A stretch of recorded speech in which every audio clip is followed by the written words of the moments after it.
Madam President, I rise today because... Senator, the Senate is in a quorum call. Madam President, I ask unanimous consent that the quorum call be suspended. Without objection. Madam President, I rise today because Senate Republicans made a commitment last fall, not so very long ago, a commitment that we made to each other and that we made to the American people.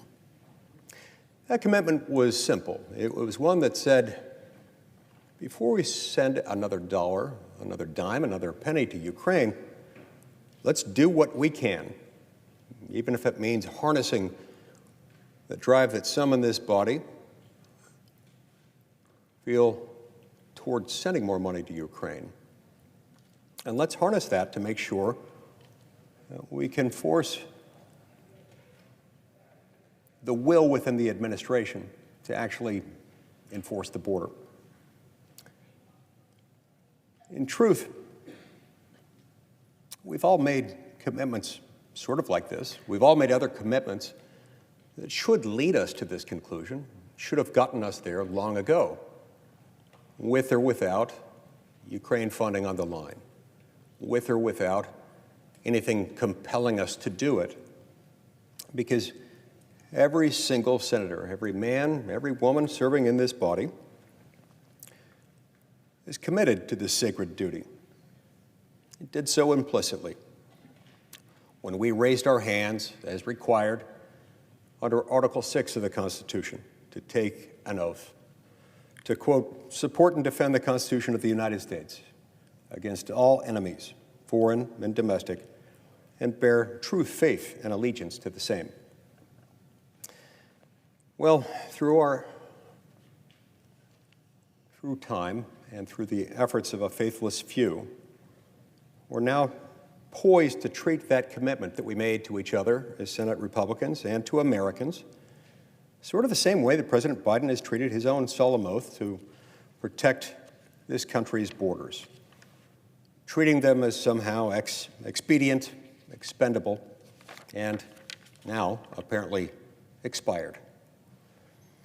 Madam President, we cannot send billions of dollars to Ukraine while America's own borders are bleeding. This betrayal is all the more loathsome because it occurs at a time when the eyes of the nation are turned to sport and family and fun, as well they should be. Heaven help us. The people of America should not have to watch us every hour of every day, lest their own government stab them in the back. What, after all, have they done to deserve such untrustworthy public servants? What grudge does this body hold against the very people who elected us and pay our salaries? Today, we witness the tragic dominance of what President Eisenhower, one of our nation's great patriots and great generals, who later became president, what he called the military-industrial complex. This machine, to be clear, was not built by our brave men and women in uniform who pledged their very lives every day for safety and independence. Nor was it built by every contractor, every person or entity out there that supplies our men and women in uniform with weapons and cutting-edge technology that they need to protect the United States against our adversaries. Now, many of them are not at all part of the military-industrial complex, regardless of what they may do for a living. But I do speak of a subset of those individuals and entities. When I speak of a machine forged by the unhealthy union between their businesses and politicians in Washington, D.C., specifically to make a business out of bloodshed and do so in concert with politicians in Washington and across the world who make bloodshed their business. All of this at the expense of our freedom, our honor, and our self-determination, to say nothing of the time that Americans have to spend paying to fund the military-industrial complex. Now, make no mistake, I'm under no illusion that my time here today will itself somehow be sufficient to jam the gears of this machine. Nor is it likely to stifle the anthems of those who worship it. But I intend to give an account of how, in this instance, sadly, like so many others, its acolytes have consumed resources meant for the security and welfare of our own people to continue violence among people far away with whom we're not at war and from whose suffering we, the American people, will gain no victory. And perhaps if I can sketch a blueprint of how this infernal engine functions today, future generations may well succeed in loosening its screws, cutting off its stolen fuel, and letting the whole corrupt bargain come crashing, finally, to the ground.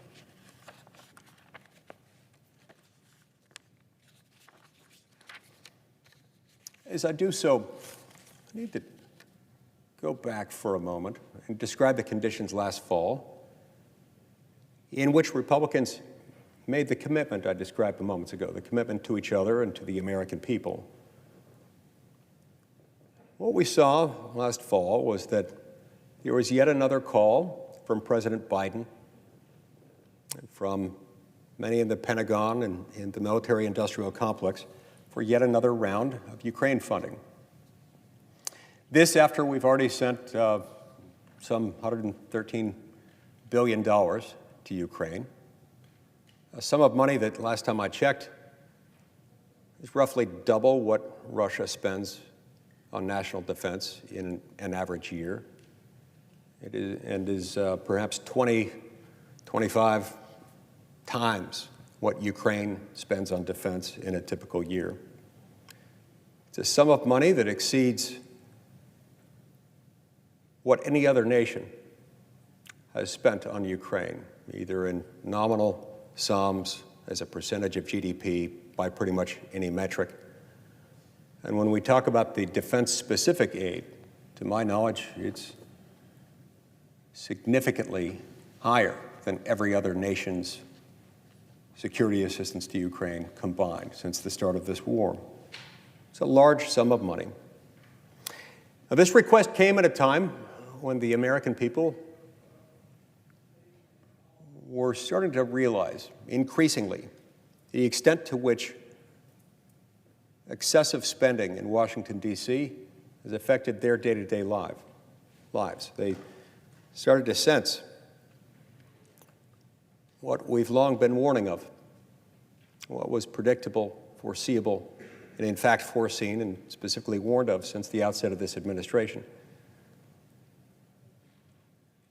That when we spend too much money, everything gets more expensive. And by everything, I mean literally everything, including and especially basic living expenses. If you take a look, Madam President, at what it costs to sustain a family, to sustain a household, for the average American household, since the day President Biden took office, just over 3 years ago, it costs about $1,000 a month per household more than it did on January 20th, 2021. This is no small sum. Adds up to about $12,000 a year just for the average household in America. Now, this, of course, affects different people differently. But for America's middle class, and certainly for its poor, this can mean the difference between living paycheck to paycheck and making it, and living paycheck to paycheck and then not making it. This is felt by families throughout the middle class, throughout America, in ways that leave no room for anything. This comes right off of their bottom line. This, for many, means nothing other than what's the bare minimum to live can be justified, can be afforded.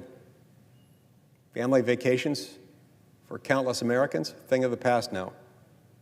If they were just getting by before Bidenomics wreaked havoc on their paycheck and on what little savings they may have had, that cushion's no longer there, if it was even there to begin with.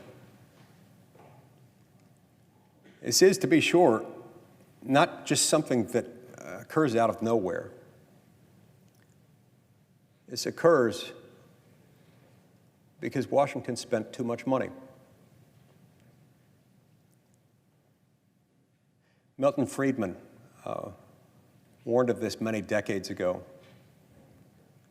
when, among other things, he explained that the true cost of government is reflected less accurately in the rate of taxation and more accurately in the rate of government spending relative to the economy. Because, as he explained, the way our system works, the way the Federal Reserve Bank, the Treasury interact with our system in which the US dollar is the world's reserve currency, all these things combine in such a way that when the US government borrows more money, when it engages in more deficit spending, it has a very similar effect as what we would see if we just printed more money, which effectively we are doing. I've warned of this for many years. Over periods of time that have spanned 3 different presidential administrations under 2 different political parties, both as they've been in charge of the White House and been in charge of the Senate, the House of Representatives. I've warned of these consequences under Senates, Houses of Representatives, and White Houses of every conceivable partisan combination. And each time warning something like this, that as we continue to do this, it'll make each dollar spend less money, and we'll get closer and closer to that day when our interest on our national debt will start to eclipse other priorities. When I started warning of this, I think our annual interest payment on national debt was somewhere in the range of $250, $300 billion a year. It's now more than double that. Some have expected that by the end of this fiscal year, we'll see interest on the national debt accruing at a rate of $1 trillion or more a year. Just the difference between where we were just a few years ago and where we could well be within the next 6, 8 months, maybe the next year or two, it could well exceed what we spend on national defense. This isn't sustainable. And in any event, as Milton Friedman explained, the true rate of taxation is explained best by total government spending as a percentage of GDP, even more than it is by the rate of taxation. His explanation for this makes a lot of sense once you fully consider what he's saying, that part of the rate of taxation, as you have to imagine it, it ends up being the inflationary impact of the government just printing more money when it refuses defiantly, as it has been over the last few years, to acknowledge that there's any limit on its ability to spend more. Now, in the last 3 or 4 years, we've seemed to have taken that to a true extreme, with multi-trillion-dollar deficits every single year. For the last 3 or 4 years prior to that, we had been on a pattern of roughly $1 trillion a year deficits.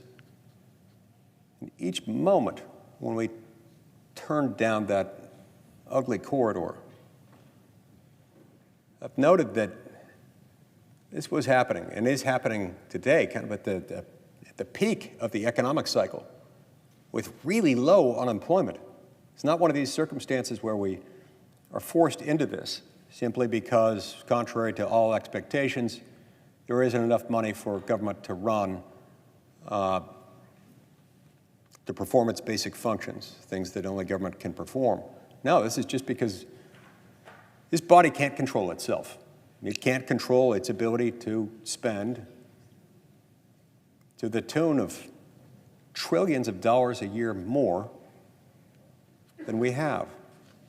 And it's gotten so much worse during this administration. It was bad enough before then, but it's gotten so much worse since then, with trillions upon trillions of dollars a year being spent in excess of what we bring in. So it shouldn't come as any shock that the American dollar today buys a whole lot less than it did just a few short years ago, and that the average American family has to shell out an additional $1,000 a month just to live. Just to live. From gas to groceries, from housing to health care, and everything else.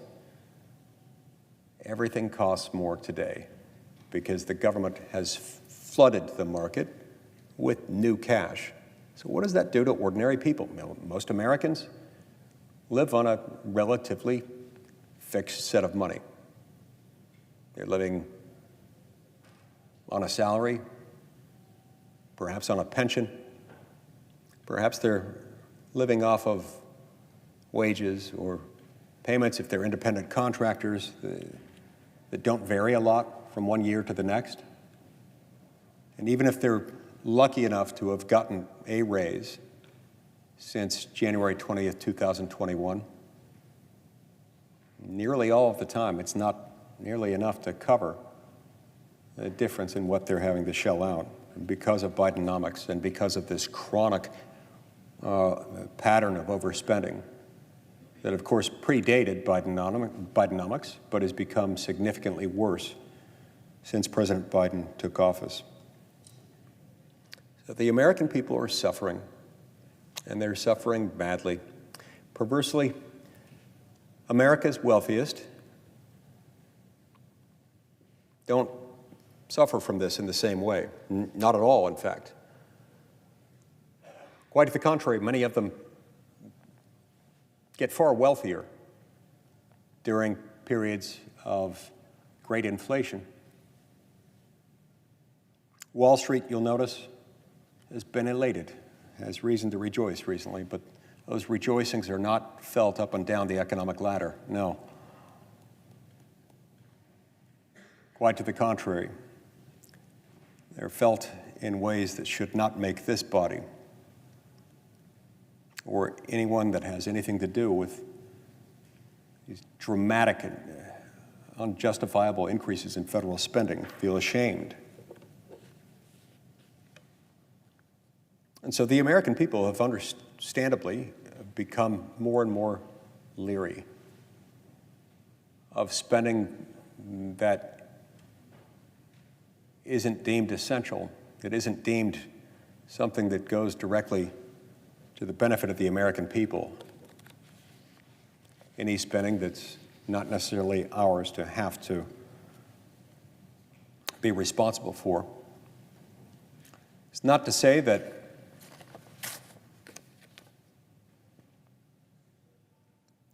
there aren't plenty of Americans who are understandably, justifiably concerned about Vladimir Putin. He's not a nice man, has not behaved well, especially with regard to Ukraine. At the same time, remember, we've sent over $113 billion already to that country. Meanwhile, we continue to receive pressure from our European allies, our NATO partners, who increasingly love to say things like, all eyes are turning to the United States. We're relying on the United States to solve this, to fix this. You've got to spend more money. Apparently feeling no sense of irony or responsibility on their part as they say this. They just want us to turn on our printing presses yet again, send more money over there yet again. Well, why? Why is this? Why shouldn't they have to at least first match or exceed in nominal dollars and as a percentage of their combined GDP what we've sent? In fact, why shouldn't they have to far exceed that? This is in their backyard, not ours. They have more at stake. They have greater familiarity with the area, the region than we do. And it's closer to where they are than we are. And we've already spent a whole lot more than any of them or all of them combined. So why is this ours to do and not theirs? Why are all eyes turning to America? Well, they're turning to America because America has, in the past, especially the recent past, been far more willing to open its wallet. And as long as you've got one party at the dinner table who's perceived as the one most likely to pick up the check, sometimes the eyes turn to that party. And clearly they are here. But let's think about this for a minute. Separate and apart from the fact that they're closer to the action, they have more at stake. They've also been the beneficiaries of a security umbrella funded disproportionately by the American people. Not just for years, but for decades. In fact, for the entirety of my lifetime. We have been the largest backstop by far to the security umbrella that our NATO partners and allies in Europe enjoy. There's been an understanding in recent years that everyone in NATO should spend at least 2% of their GDP on defense. And some have tried to honor it. Most of them have not been consistent in honoring it. Many, if not most, are not honoring it as we speak. And so here again, it's understandable why their eyes would all turn to us. We provided them that security backstop for decades, disproportionately providing the funds, the resources, the human resources, the technological resources and otherwise to help ensure their security. Now, we've done this for decades in part because, we've seen it as a partnership. We've seen this as something that can benefit the American people, but we always have to have that discussion as Americans. We can't just continue to be that backstop unflinchingly without continuing to ask the question year after year, month after month, what are we getting out of this, and are they also doing their fair share? The cynic, when looking at this, could credibly argue that the American taxpayer has been not only making them more secure, more safe by providing a significant portion of their defense umbrella, but that by so doing, the American taxpayer has also funded all kinds of other things in Europe that have nothing to do with European or American national security. You see, those countries, buoyed up by our generous support, consistent support of the North Atlantic Treaty Organization, have freed up budgetary resources within those member states to do other things. So the cynic could argue, we've helped them not only with their own national security needs, but also even with all kinds of social programs, whatever it is that they're spending money over there to do through their government. We've made it easier. And it's really hard for the American taxpayer to look at that, to see that that's been happening for decades. And their eyes are still turned to us. Their hands are still outstretched for us to do more than they have been willing to do to protect themselves in their own backyard. The American people have seen this. And they've started to get the sense that maybe, just maybe, their hands are still outstretched because we've established this pattern, this expectation that we will do more than they will do in this war, that we will do more than they would otherwise have to do simply because we're there and they rely on us. But the American people started asking, why are we continuing to do this when they're not pulling their share, and when their share is and properly should be a lot more than ours, given their proximity to the action and given their long-time reluctance to fund their own security needs in their own nations? It's a reasonable question a lot of Americans are asking.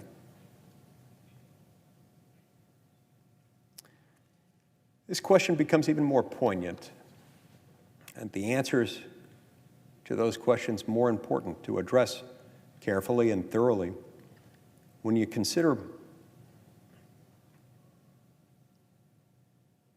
that as we're trying to help secure the border integrity of Ukraine, our own border is in a state of absolute pandemonium, utter chaos, and utter freefall.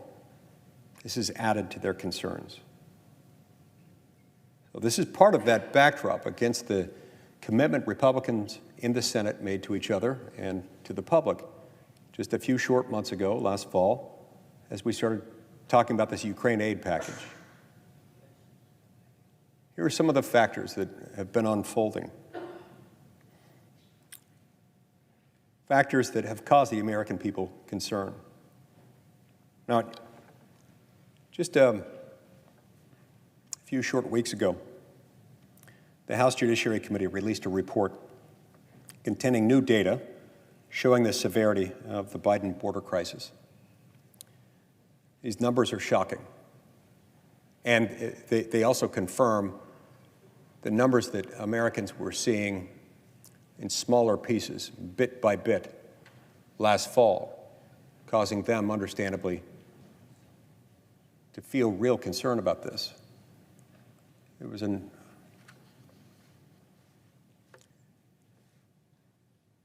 article, I believe in Time magazine, just a few months ago, talking about the fact that between May or June of last year and October or November of last year, support for additional aid to Ukraine had plummeted dramatically, to the point where it was, while most Americans at one point supported it, it's a minority of Americans that did by November, in part because they were aware of this phenomenon unfolding on our border, the phenomenon that was laid out in great detail in this report issued just a few weeks ago by the House Judiciary Committee. Since January 20th, 2021, the day that Joe Biden was sworn in as the 46th President of the United States, the Biden administration has released into the United States more than 3.3 million illegal aliens. In fact, in a January 2024 interview, Secretary Mayorkas, who runs the Department of Homeland Security, who's in charge of the Border Patrol and Immigration and Customs Enforcement, protecting the American homeland, as his departmental name implies. He admitted as much, stating that the Biden administration has released, in his words, quote, more than 1 million illegal aliens each year. Each year. Those are just the ones that they released. These are not encounters or known gotaways, which are at least another 1.7 million, probably a lot more than that. And these are people they caught and then released into your hometown, my hometown, into every hometown in America. Why? Why would they do this? We have an elaborate body of laws that is designed to protect us against this. We have an elaborate array of law enforcement entities whose job it is not to facilitate this mass invasion, but rather to oppose it, to slow it, to deter it, to halt it, to reverse it whenever, wherever possible, in myriad ways. By the way, who exactly are these people they're just catching and releasing? Here's how the House report describes it. Quote, people from all over the planet are taking advantage of the turmoil at the southwest border. In fiscal year 2023, Border Patrol encountered illegal aliens from roughly 170 countries, including, this is interesting, 24,048 from China, 15,429 from Turkey, 15,000 from Mauritania, 10,368 from Uzbekistan, 7,390 from Russia, 5,604 from Afghanistan, 3,087 from Egypt, 1,270 from Pakistan, 1,122 from Kyrgyzstan, 457 from Iran, 375 from Syria, 81 from Iraq, and 74 from Yemen. That was a quote from the report. Those are actual numbers. We've got countries that are not exactly friendly to the United States. Quite to the contrary. Country after country whose own people have entered our country, entered our borders without documentation, then been released into our own country by our own government. Why? And we've got them coming in numbers from some specific countries that are larger than the towns, the entire cities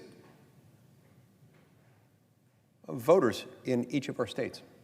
In each of our states, we've got people who live in cities, towns, communities that are much smaller than these numbers, than the more than 24,000 from China, and 15,500 from Turkey, 15,263 from Mauritania. Why do we have that money coming in from Iran? That money from Syria and Iraq and Yemen? That money coming in from Afghanistan? Those numbers should concern you. They should concern everyone. Why is this happening? But more importantly, why is our own administration, why is our own president and his administration so determined to facilitate this and to not stop it? Those numbers are just from fiscal year 2023, by the way. They don't take into account people who have come in since then. And we know that since then, the fiscal year 2023 ended at midnight, at the end of September 30th. And we know that since September 30th of last year, we've seen record after record after record broken for daily migrant encounters. One can imagine that it's only gotten much worse since then. Now think about all of that at the same time that we're handing over our weapons reserves to Ukraine. Reserves that could take a decade or more to replace. We're just allowing people into our country, catching and releasing military-aged males from China, from Russia, from Afghanistan, from Iran, from Syria. Why? What sane, non-suicidal nation would do this? Well, America, the nation, wouldn't. The American people wouldn't. The American people are not the same as those who administer their government. They should be accountable. The one should be accountable to the other. But lately, they're not. Lately, they're doing things that I think if you randomly selected people from the phone book, I don't even know if phone books exist anymore, you randomly selected them from some other, let's say, voter rolls, and you called them and said, what do you think? Should we release 24,000 Chinese nationals who have crossed into our border without documentation, having paid each of them many, many thousands of dollars. In the case of Chinese nationals, probably well into the tens of thousands of dollars per person to be smuggled into the United States. Should we release them? Well, I can't imagine that many randomly selected Americans would do this, so why is our own government doing it? It's baffling. Why would it do this and at the same time say, yeah, this is nothing to worry about, and let's give a lot of our weapons stockpiles to another sovereign nation to fight yet another nation half a world away? Those two things coming at the same time seem rather dangerous.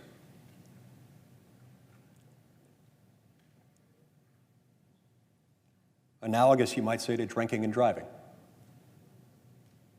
If one drinks and remains in one's home, doesn't handle any dangerous equipment, one might be relatively safe. If one drives without drinking, driving can be done safely, especially if the person is not inebriated. But if you put those things together, you drink and then you drive, you could have some real problems. Here,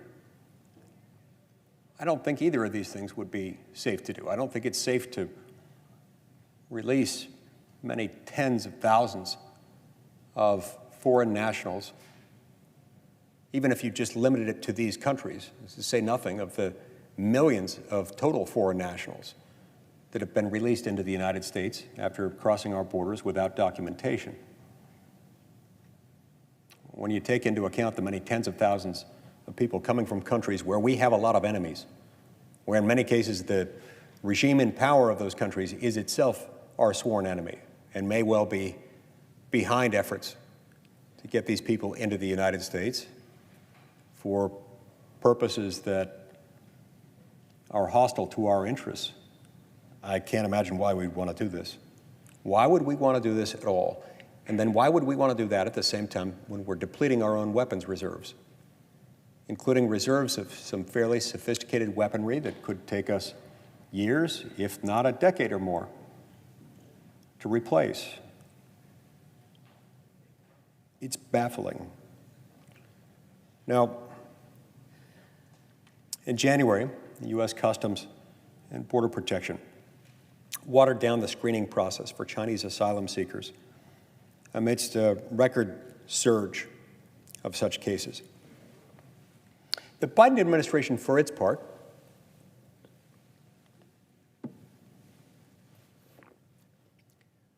streamlined, words in quotes, streamlined the process by slashing the number of questions officials are required to ask of Chinese nationals from almost 40 until just a few weeks ago, down to 5. So the Biden administration is giving away our reserves of our weapons to be used for our own self-defense, while simultaneously making it easier for bad actors from countries like China to embed themselves into our country, contrary to our laws. This does not sound like national security. This sounds like the exact opposite of national security.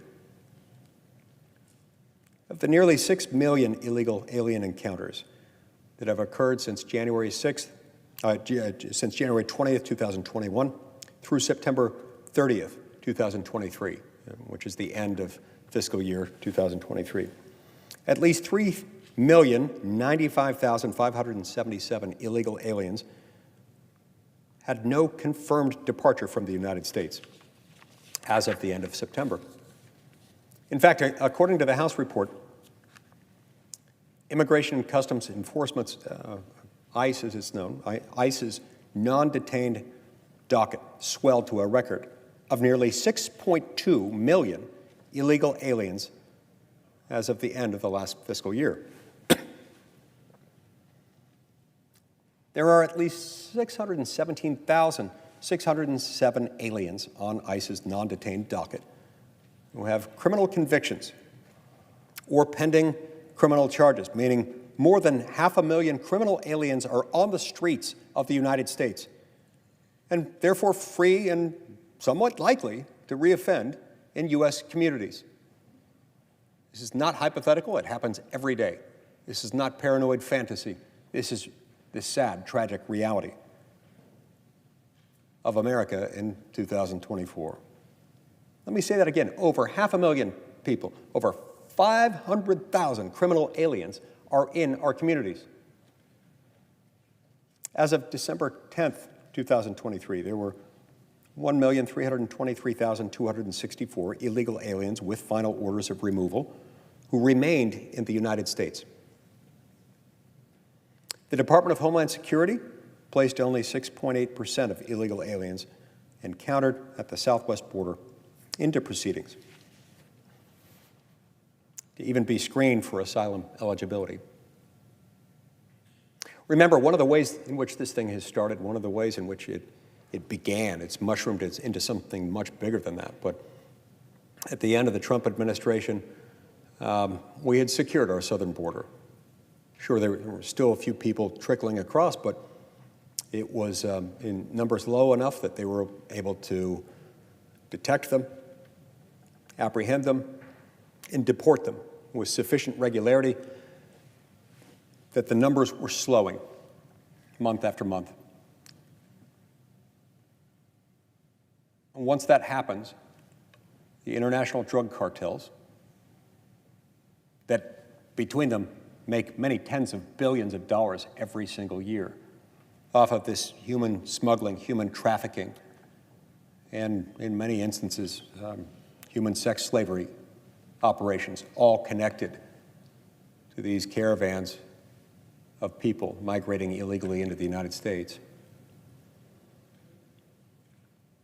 They were able to see that this was becoming a less profitable business. Why? Well, because people won't pay many thousands of dollars in some cases. People from some countries, particularly high-risk individuals, might end up paying many tens of thousands of dollars. But the ones who pay the least, I believe, are paying $5,000, $6,000, $7,000 to be brought across. People will stop paying that when they see that their chances of getting across the border are relatively low, that their chances of being detected, apprehended, detained, and then deported are relatively high.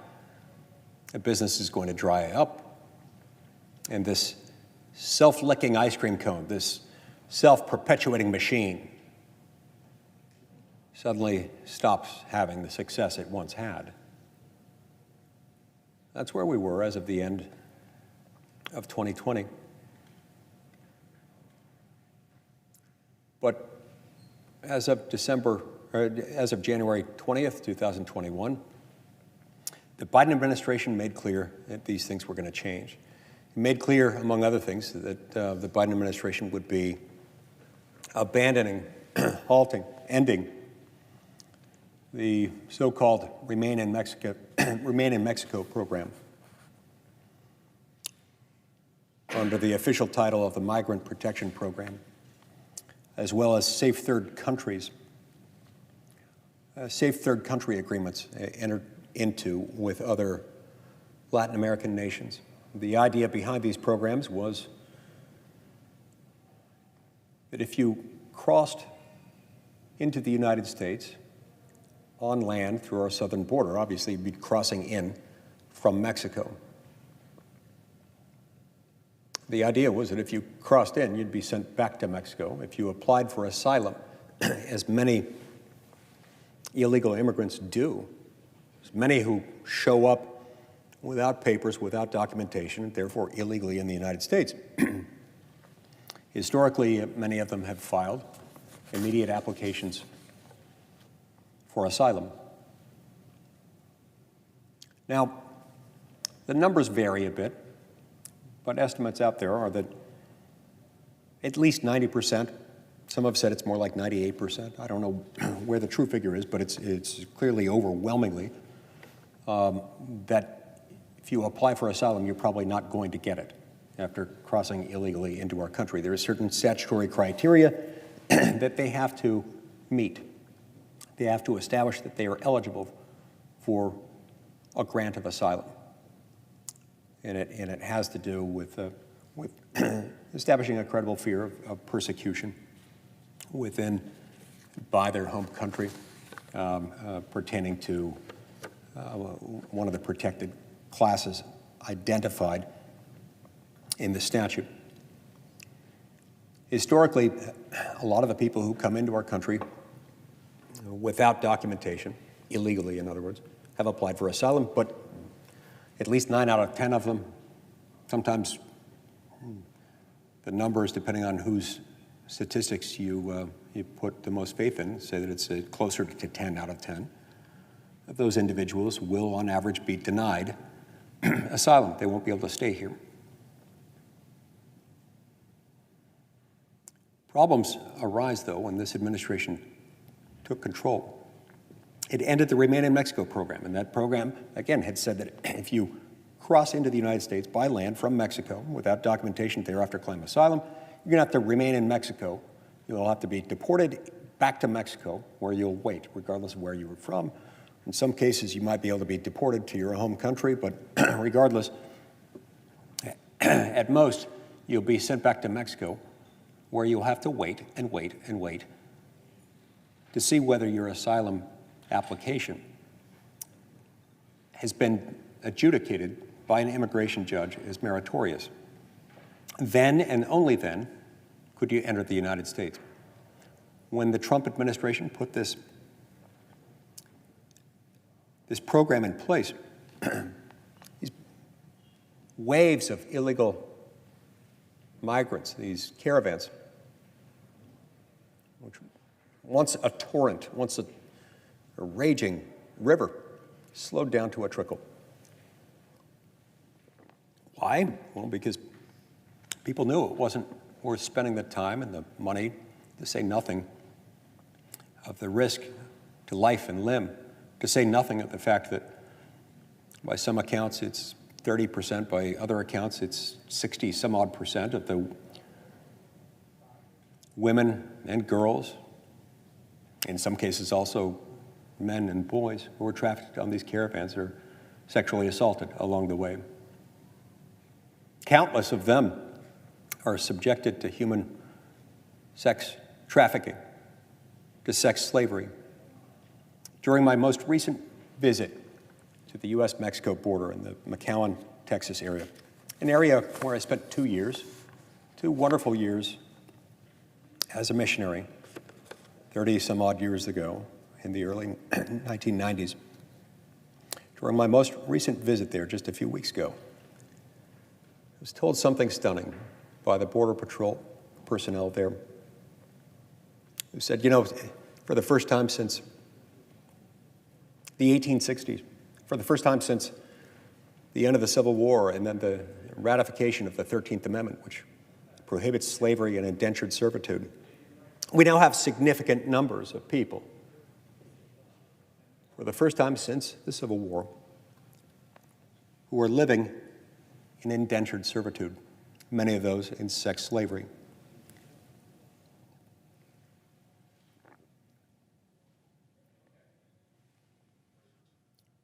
It was ground to a halt once Remain in Mexico was instituted. But one of the first things President Biden did when he came into office was to get rid of it. Now, a number of court battles have erupted since then. They've been boiling, simmering, boiling over, coming back again at times.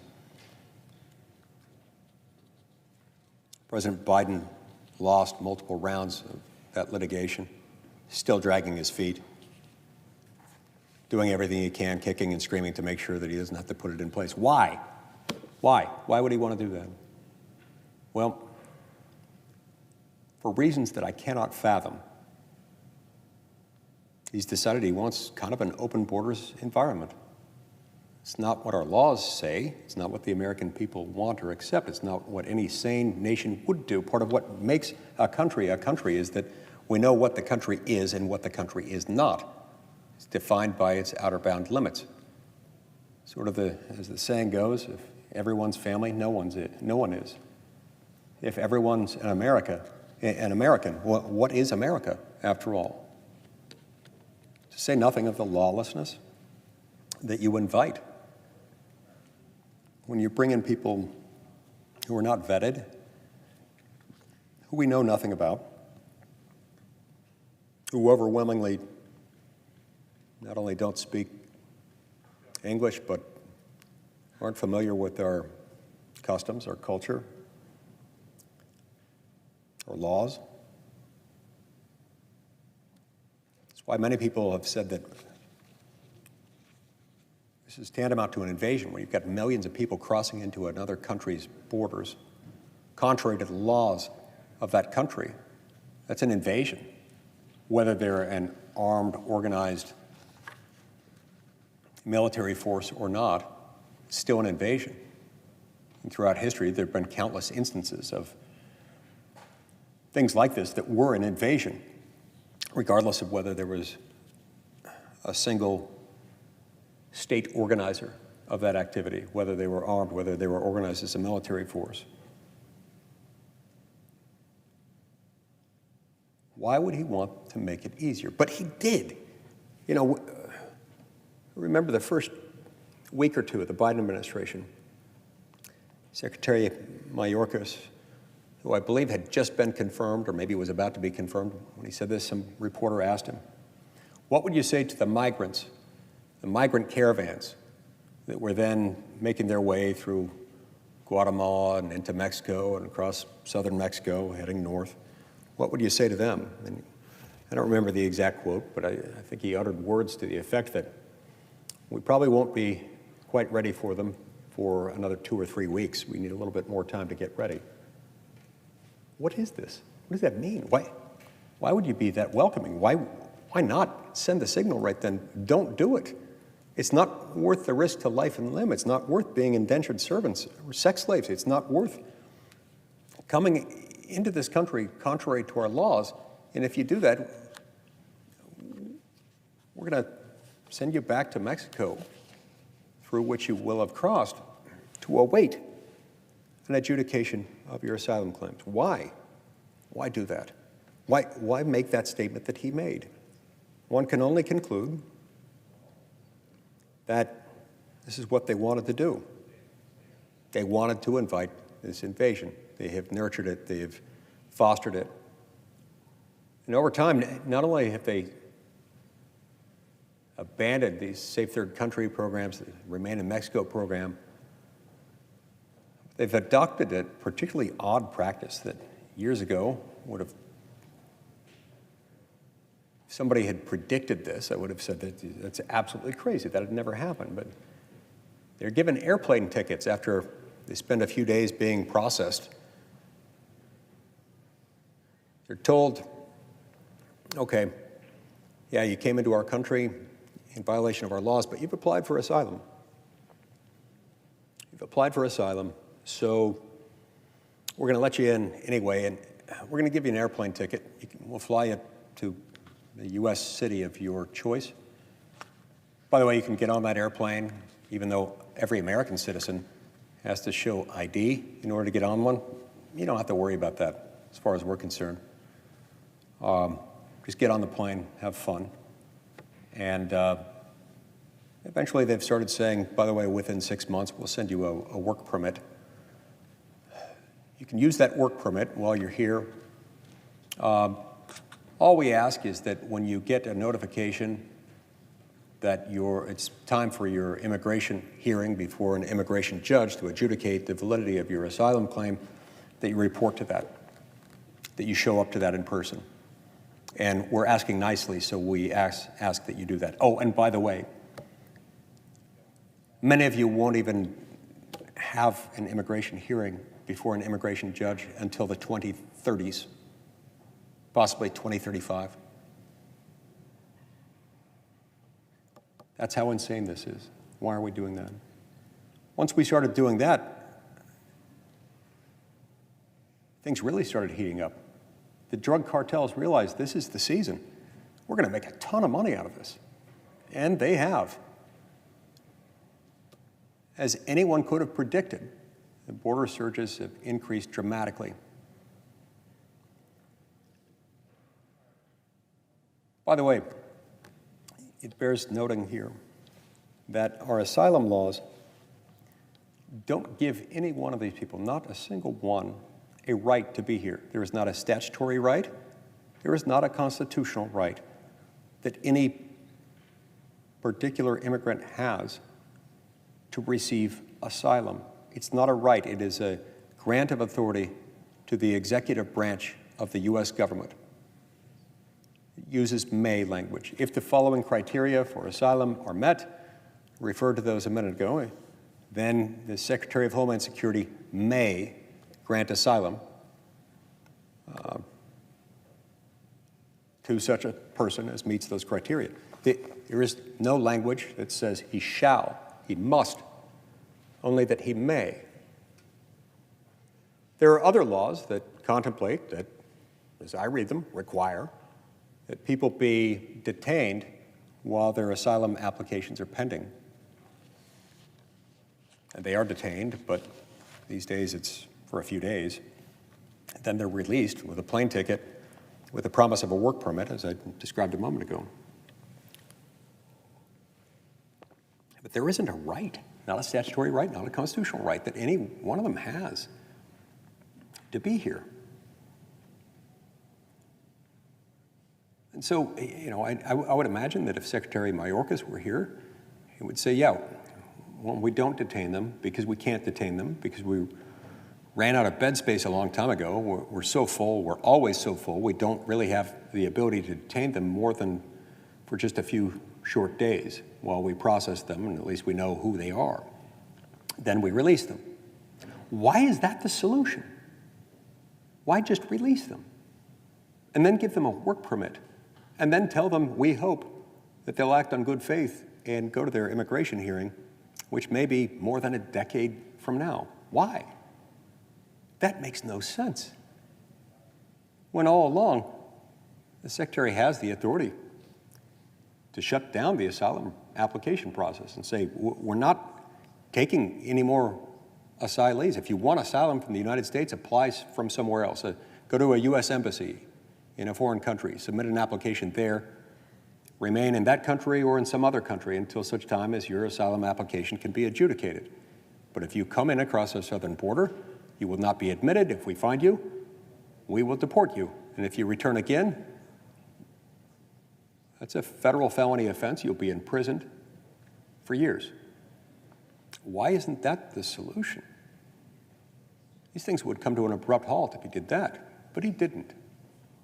What did he do? Well, as things heated up, he started looking for more and more creative ways to let people into the country. I won't bore you with all the details, but he relied, among other things, on a feature of U.S. immigration law, a statutory provision known as parole authority. In the context of immigration, the immigration parole authority is there to be used on a case-by-case basis only, never to be used on a categorical basis for a broad category of persons, but only for case-specific needs that are either that fall into one of two categories, either humanitarian, compassionate relief, or public purpose. On the humanitarian or compassionate front, an individual can be admitted for a short duration. For example, if he or she is coming in to attend the funeral of a family member with the expectation they'll go to the funeral, then they'll go back out, or to attend to the needs of an acutely ill relative, something like that. On the public use front, that can be used for things like, I don't know, if some government entity has need of, for example, interpreter services for an obscure language. They can't find a suitable interpreter in the United States, and so they look outside the United States. They can bring them in for that public use, for some purpose related to things like the aiding and assisting in government operations here. But the statutory framework makes very clear those are never to be used on a categorical basis. You can't just bring in large swaths of aliens simply by virtue of a common characteristic they have of being from this country or that country. Or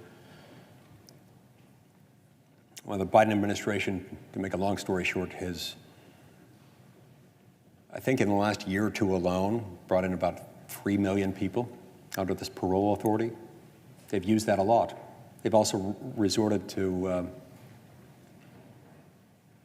withheld removal. All these things are discretionary, by the way. There's nothing requiring the Department of Homeland Security to let these people in, but they do it anyway because they want to. And this problem becomes self-propelling, self-perpetuating, and self-magnifying. And our government's efforts to not enforce our border become self-defeating of the very purposes for which the Department of Homeland Security and its various agencies, a number of its agencies at least, were created in the first place. So make no mistake, this is part of a deliberate choice. This is not something that was just out of our control, that the U.S. government had no involvement in. There are people out there who come up with all kinds of crazy theories to explain why this was inevitable, why this wasn't, this had nothing to do with the Biden administration or any of its policies.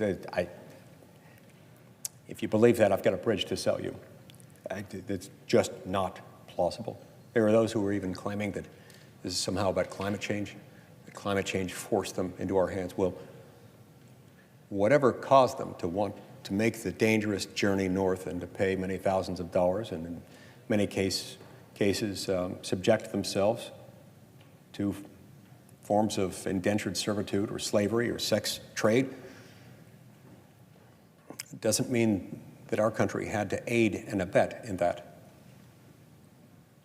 By the way, another of my colleagues just returned in the last few days from our southern border and was told something really alarming by the Border Patrol personnel there. As I understand it, they told them that the average time for those women and girls who can't afford the $5,000, $6,000, $7,000, $8,000, sometimes a lot more, that they have to work it off. Now, both men and women are subjected to this indentured servitude if they can't pay it, because a lot of these people can't pay it. These people are dirt poor. The drug cartels are taking advantage of those who are already vulnerable. They can't just go take out a line of credit somewhere. They can't just dip into their savings. They don't have, even if they're paying the drug cartels at the very lowest rates, they still don't have that kind of money. So they have to work it off. My colleague was informed that the average period of time it takes for women and girls subjected to sex slavery as part of their indentured servitude, how they pay off the journey. It's like 7 or 8 years. And that one of the reasons it takes this long is that they're charged for everything while they're kept in these conditions against their will, held as captives. They're forced to pay room and board for their food, their housing, their clothing. There's even, you've got everything worked out to a fee schedule. There's even an established fee of, I believe, $30 that the cartels charge for the removal of an ankle monitoring bracelet. That's why it takes so long for them to work off this debt of a few $1,000s that they paid for the cartels to smuggle them in.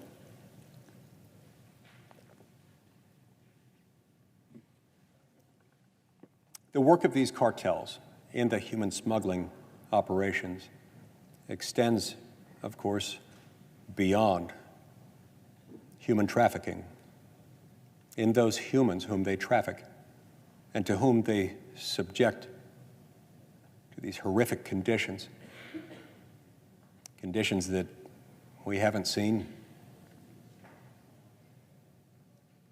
and should never see in this country again since the Civil War. A lot of these conditions would never exist in this country but for the fact that we have a government that is facilitating it.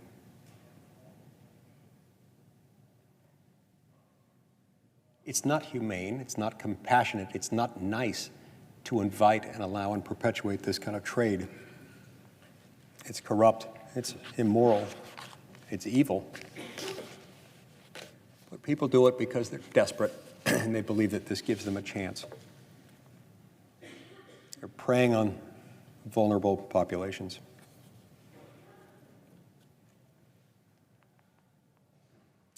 As of December 10th of just this last year, there were still 1,323,264 illegal aliens with final orders of removal who remained in the United States. Think about that one for a minute. In addition to the fact that we've now got millions of people, many millions, who have been released into the United States by our own government and told, we hope you'll show up to your immigration hearing before an immigration judge, by the way, that may not, probably won't, occur until the mid-2030s. But you can have a work permit between now and then, which you'll have within 180 days of your arrival at your destination, or at least that's when you can apply for it, and it will be granted it. On top of all of those people, we're so busy processing those, getting them to their destinations in the United States, that apparently we're not doing the removal. We're not executing on those who have been deemed deportable, removable, and therefore need to be removed from the country. Because we've got almost 1.5 million people who have been ordered deported, who are just out there on the streets. They're not doing that. That's why the failure to enforce the law begets more lawlessness, and that makes it harder and harder to enforce the law. That's why our whole system is built on what's supposed to be a never-ending succession of good men and women throughout each generation, across one generation to another, from regardless of political party, of the president in charge, people enforcing the law. Because once you stop enforcing it, especially in an area that involves immigration and illegal immigration and criminal activity accompanying illegal immigration in particular, it's very difficult. You can't just walk in and turn on a switch, turn it all around, because the backlog itself makes it so daunting. Meanwhile, the Department of Homeland Security placed only 6.8% of the illegal aliens encountered at the southwest border into proceedings to even be screened for asylum eligibility. So, as I said a few minutes ago, what started out as a predominantly asylum application-centered illegal immigration crisis has expanded into something very different, where they're not even doing the initial screening to find out whether they're going to claim asylum. They've stopped bothering with that. And they've started just letting them in on other bases, like immigration parole, withheld removal, or something else.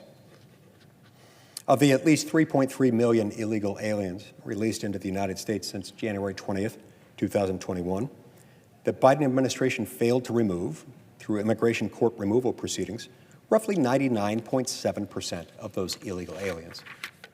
Now look, for a system of laws to be enforced and to be followed widely, there needs to be some, you don't always have to catch, apprehend, charge, in the case of illegal aliens, remove them or charge them if they've committed a crime. You don't have to get every single person who violated the law, but there does have to be a significant possibility of detection, of apprehension, and of consequence. But when you're looking at numbers like that, 99.7%.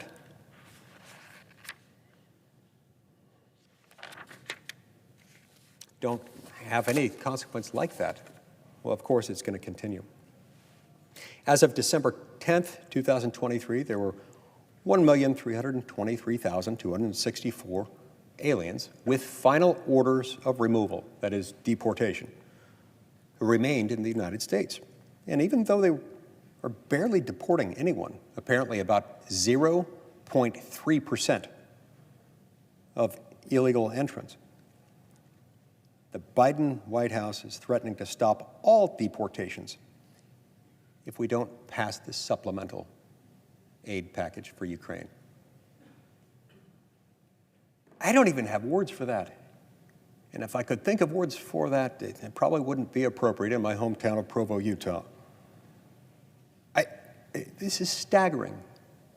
President Biden would use this kind of threat. Well, according to the Supreme Court of the United States, the term is a legal matter, doesn't apply as against the federal government. If this were anything outside of the U.S. government, we would call this, there's a word for this, and the word is extortion. Extortion occurs whenever somebody tries to get something out of you. They try to get something out of you by saying what they will or won't do that will end up being harmful to you. Others would describe it as blackmail. Either way, they're trying to, extortion is the word I would use, because they're trying to get out of, he's trying to get out of Congress something that Congress is reluctant to do by leveling a threat. And the threat is, I'll enforce the border even less than I have been. I'll make this even more chaotic if you don't pass the Ukraine supplemental aid package.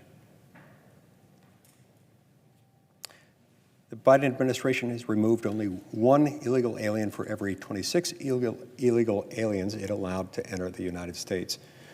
As of August 31st, 2023, the Department of Homeland Security had removed only 2% of illegal aliens who failed to appear, just those who failed to appear at their immigration court hearings after successfully establishing a fear of persecution at the border, which is the standard for claiming eligibility for asylum.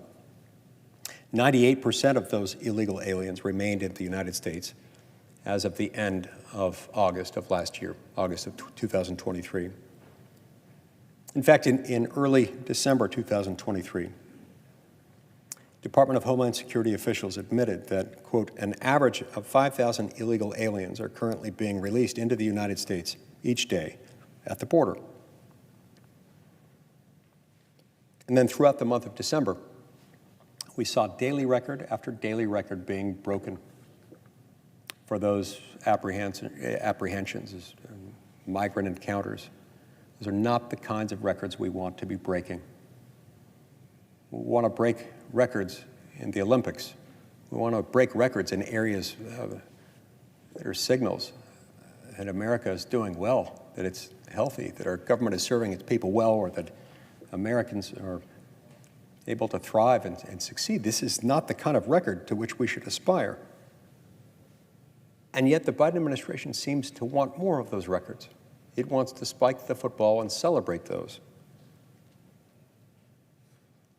Although interspersed in all of this are some contradictory, eyebrow-raising expressions of momentary awareness that something is terribly wrong. I mean, even Secretary Mayorkas has acknowledged the high rate of releases, telling the Border Patrol that, quote, the current rate of release for illegal immigrants apprehended at the southern border is above 85%. I want to think that that is an acknowledgement that something's terribly wrong, but these days I don't know. I mean, his actions since we started breaking those records almost seemed to suggest that maybe he was bragging about that.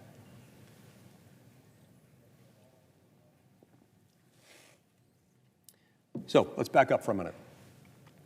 We've talked about circumstances when last fall some early discussions began after President Biden asked for another $60 billion or so dollars to be sent to Ukraine. Those discussions among Senate Republicans in particular went something like this. Many of us are hearing from our constituents, and we ourselves share those concerns, that it seems wrong, vindictive toward our own citizens whom we're asking to pay for this, our own citizens who are increasingly living paycheck to paycheck. The cost of living increases that have been the inevitable, foreseeable, in fact, foreseen and warned of consequences of Bidenomics,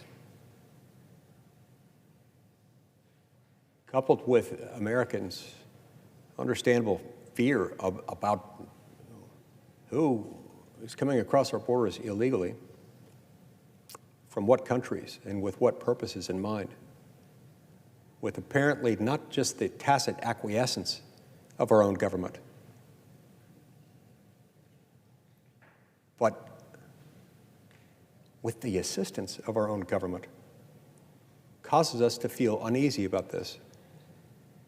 Many Senate Republicans expressed legitimate concern that their own voters would be very unhappy with them if they just, under those circumstances, voted to support another $60 billion or so to support Ukraine when we've spent more on Ukraine than anybody else, on military aid than everybody else combined. And at the same time, as we're doing all that to help Ukraine shore up its own border integrity, we're not doing anything for ours. So discussions ensued back and forth. Republicans came up with a nascent idea, more or less a plan. The idea was to say, look,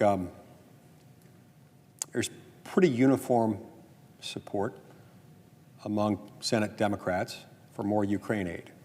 We've got a Democratic president of the White House. He really wants this. They tend to support him, and they do appear to support him on this.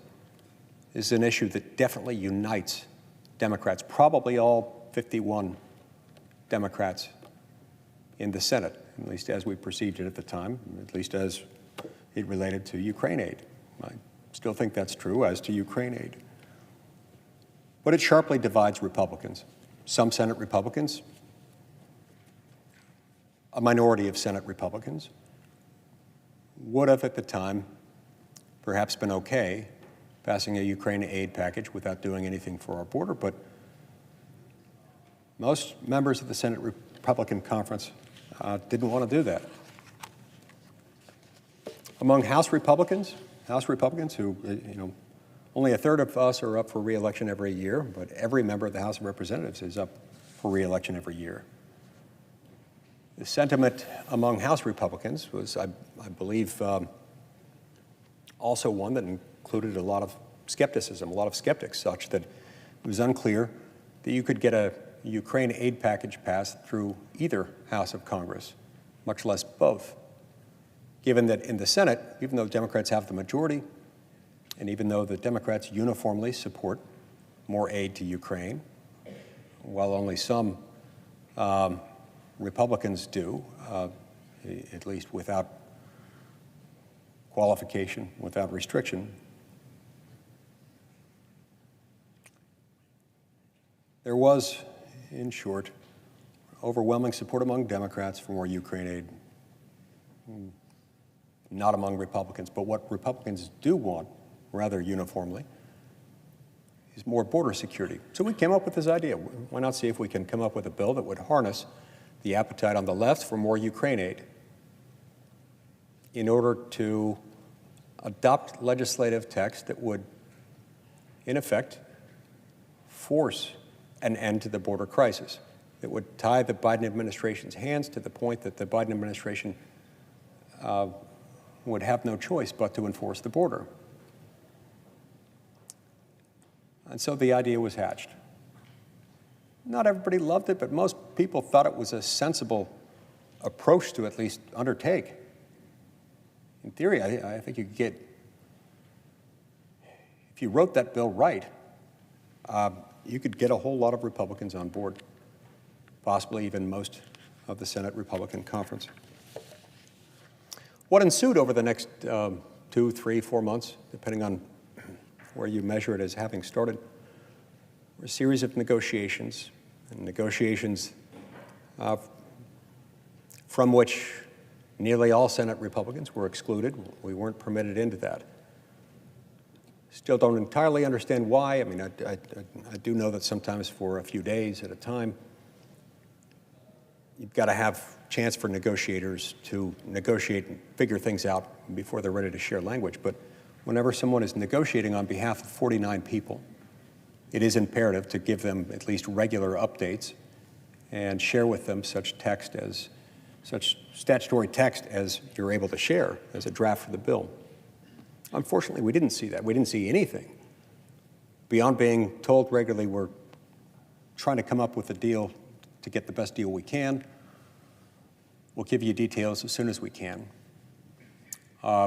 Finally, in the second week of January, we were given a few bullet points, just a few bullet points, no legislative text. Based on those bullet points, a number of us expressed concern that unless there were more meat on the bones of this legislation, it wouldn't do what we as Senate Republicans thought we were committing to, what I think most of us thought we were committing to, which is it's not enough to go and negotiate a Ukraine aid package with an immigration bill tacked onto it. Just a few immigration reforms, even if those immigration reforms are include a few provisions that might help, that doesn't solve the issue here. They have to be sufficiently strong and unambiguous that it would more or less force the issue to the point where the president could no longer just facilitate the drug cartels in their business that makes them many tens of billions of dollars every year, smuggling human traffic into the United States. And by the way, we know it's not just human traffic because those humans they're trafficking are also carrying other things, most notably enough fentanyl to kill every American if distributed in the right doses to the right number of people, that have in fact killed more than 100,000 Americans for the last 2 or 3 years in a row. So yeah, when those details leaked out, but still without the benefit of seeing text, a number of us started to express concern. We started, not at that point, trying to kill the deal, because there was no deal that we had seen. We had no ability to ascertain the full impact of it. We hoped that maybe, just maybe, there was something in there we weren't seeing. Maybe it was better than how it had been described to us, based on the few details we got in the second week of January. The first time Senate Republicans were able to see the package was this past Sunday, almost a week ago. This past Sunday at 7 p.m. Eastern Time. We received it not from our colleagues who had been involved in the negotiation, but from a reporter who apparently got to see it before we did and released it to the entire public. By the way, for weeks leading up to this moment, before the bill, we were told, even existed, we did have a number of people in the media who had made up their minds. I don't know how they made up their minds on a bill that didn't yet exist, but for example, the Wall Street Journal in the second week of January, could have been the third, but I think it was the second week, published an editorial backed by the whole editorial board, basically saying that any Republican who didn't support this deal, this border security deal, coupled with Ukraine aid,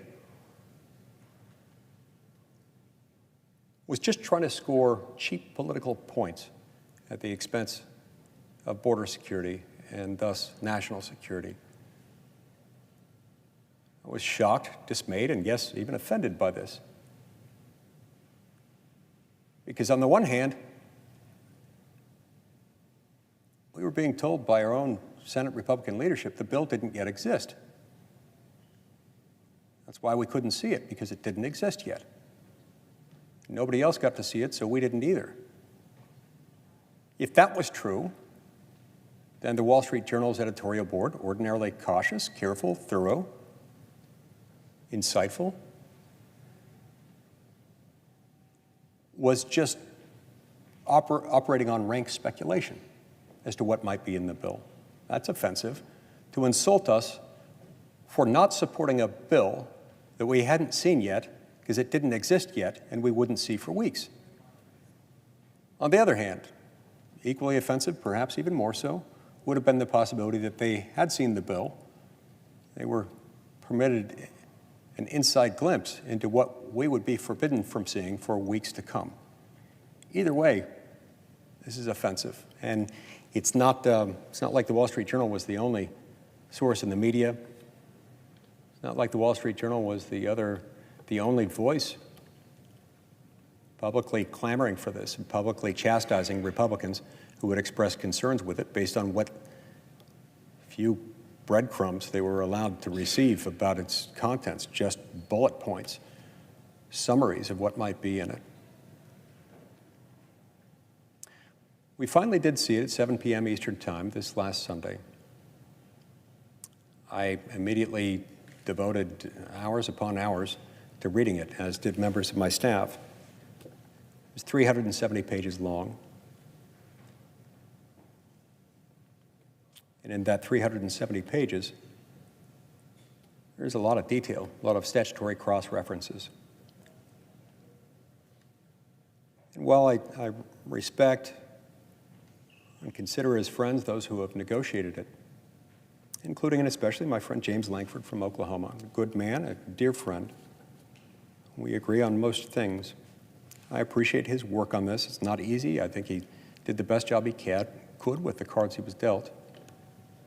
Nonetheless, it became increasingly apparent to me the more I read in this bill that it didn't live up, certainly to my expectations about what we had agreed to, what I thought we had agreed to among Senate Republicans last fall, which was that if we were going to send another dime to Ukraine, we really should do something that would force the end to the current border crisis. Now, sure, there were provisions in there, in that part of the bill dealing with border security that I can fairly characterize as an improvement.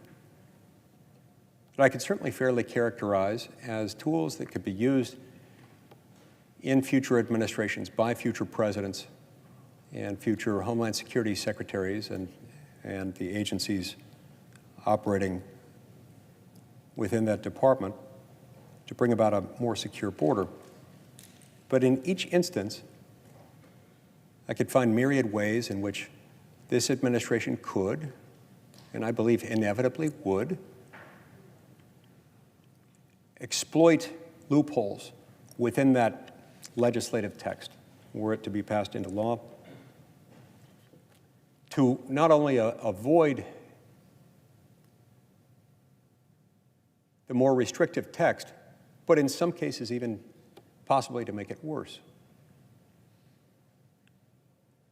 It wasn't nearly enough. Much has been said about what those provisions would do.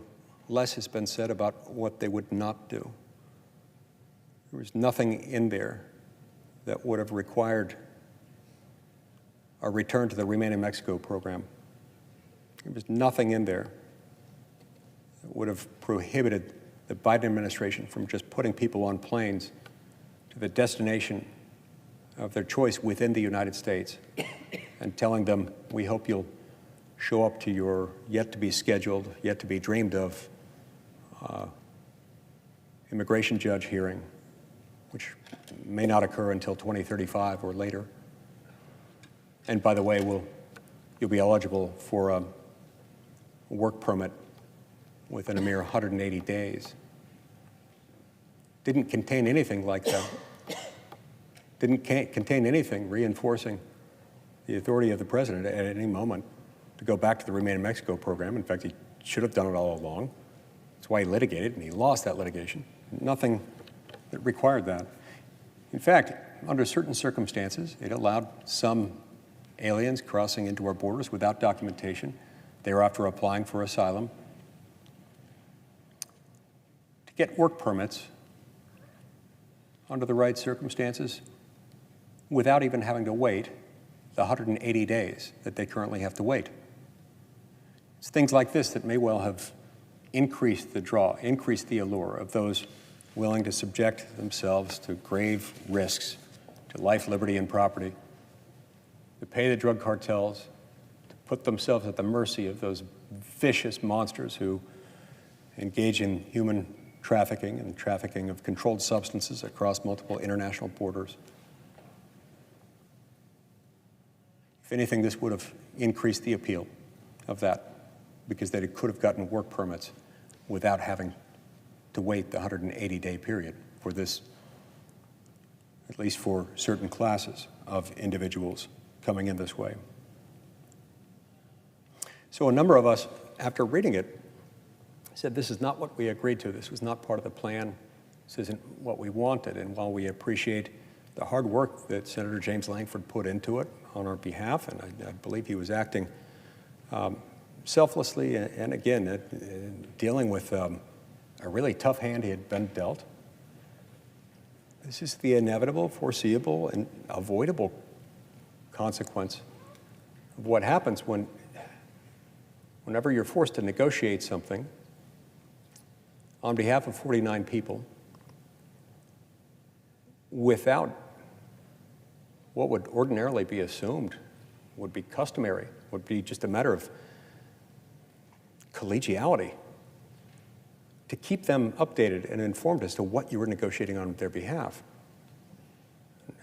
Again, I don't mean to suggest any bad faith on his part. I think he was acting within very, very tough parameters. I raise that only to explain that it's not surprising that over a 2, 3, 4 month period, from concept to proposal, when people are not informed and there's not able to be the more or less continual feedback between the negotiator and those on whose behalf he's negotiating,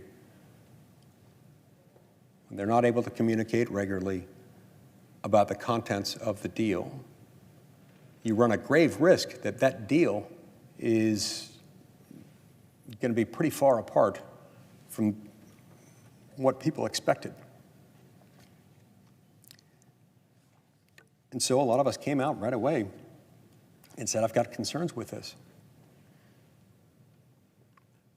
The Senate Republican Conference met less than 24 hours after that bill was released at 6 p.m. on Monday.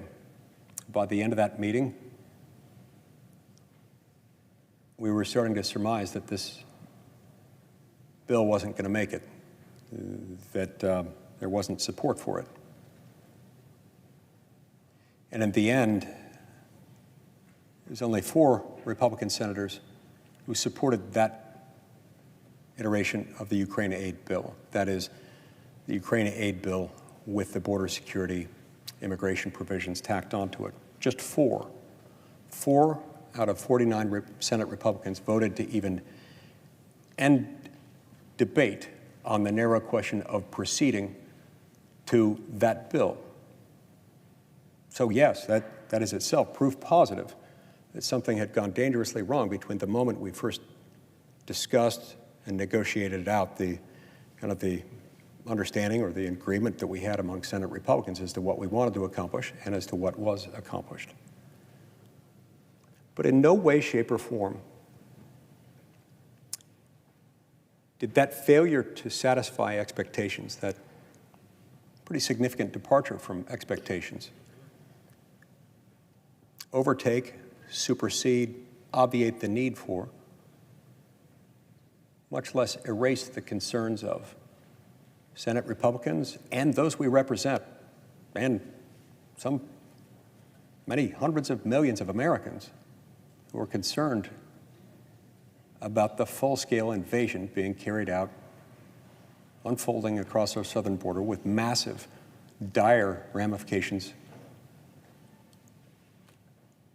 for the humanitarian needs of those individuals. It didn't undo our concerns. It didn't undo the whole reason we had reached this agreement. And therefore, many, if not most of us, who had these concerns started saying, look, the fact that this won't do the job, this won't secure the border, this doesn't make it sufficiently more likely that the border will be enforced and that this crisis will come to an end during this administration. The fact that we don't feel good about this bill doing that doesn't mean that we're enthusiastic about simply providing our votes to fund Ukraine to the tune of another $55 or $60 billion. It shouldn't do that. It doesn't do that. And so, for the same reasons that we decided months ago, I believe it was all 49 of us, to oppose cloture on the motion to proceed to an earlier version of this bill, actually a shell of an earlier version of this bill, one that involved only these foreign military aid and non-military aid issues. Those same reasons are still alive today. So a lot of us started suggesting that we should deny cloture on the motion to proceed, not only to that bill, but also to what was put forward as the text of the original bill, or what was to become the original bill, which was just the foreign supplemental aid package without the border security. And for those of us who, in the first instance, said, we don't want to fund Ukraine again without securing our own border, and then said, all but 4 of the 49 Senate Republicans said that border security package added to the Ukraine deal doesn't satisfy our concerns. That shouldn't have meant, okay, let's just have Republicans supply the votes now to get this passed. Now, something we all have to remind ourselves about Senate procedure. Legislation, absent unusual circumstances like a veto override or ratification of a treaty, for example, involving a 2/3 supermajority vote as required by the Constitution.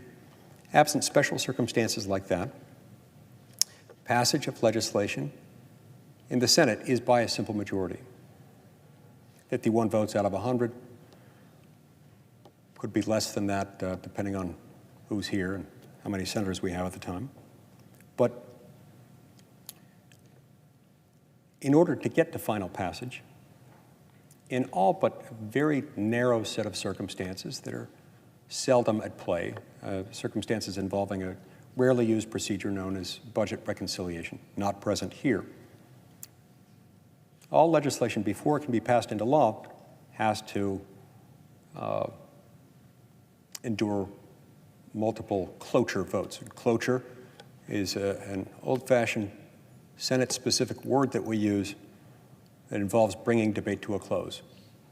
And it takes 60 votes to bring debate to a close. It takes 60 votes to bring debate to a close, regardless of how many people are present at the moment.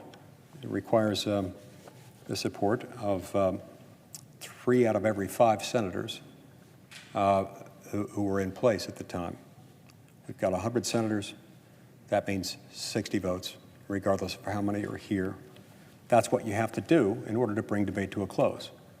And you have to bring debate to a close multiple occasions. Normally,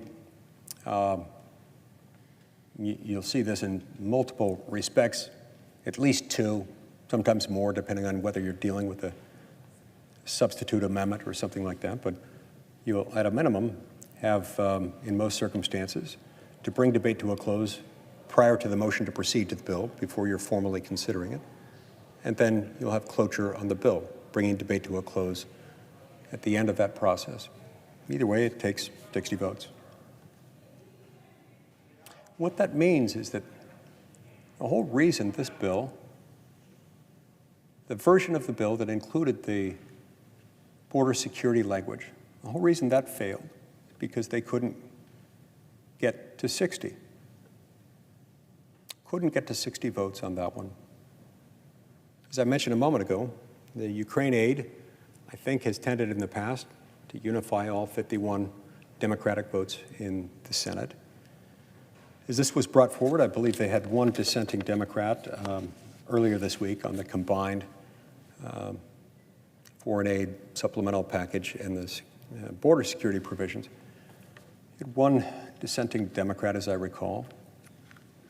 So that means with 50 Democrats supporting it, you'd have to get 10 Republicans, or this thing couldn't go anywhere. You received 4 Republicans who supported cloture on the motion to proceed to that bill, with 1 Democrat also opposing cloture.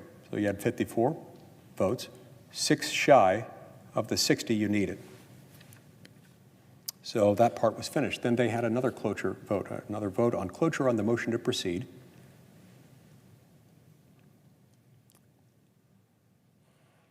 To the supplemental aid package without the border security language. Interestingly, you had, I believe it was 17 Republicans who voted for that. The same people, most of whom had just voted against the border security language being included. And as I recall, all 17 of those, as I recall last fall when we made this decision, I thought we were united on this point that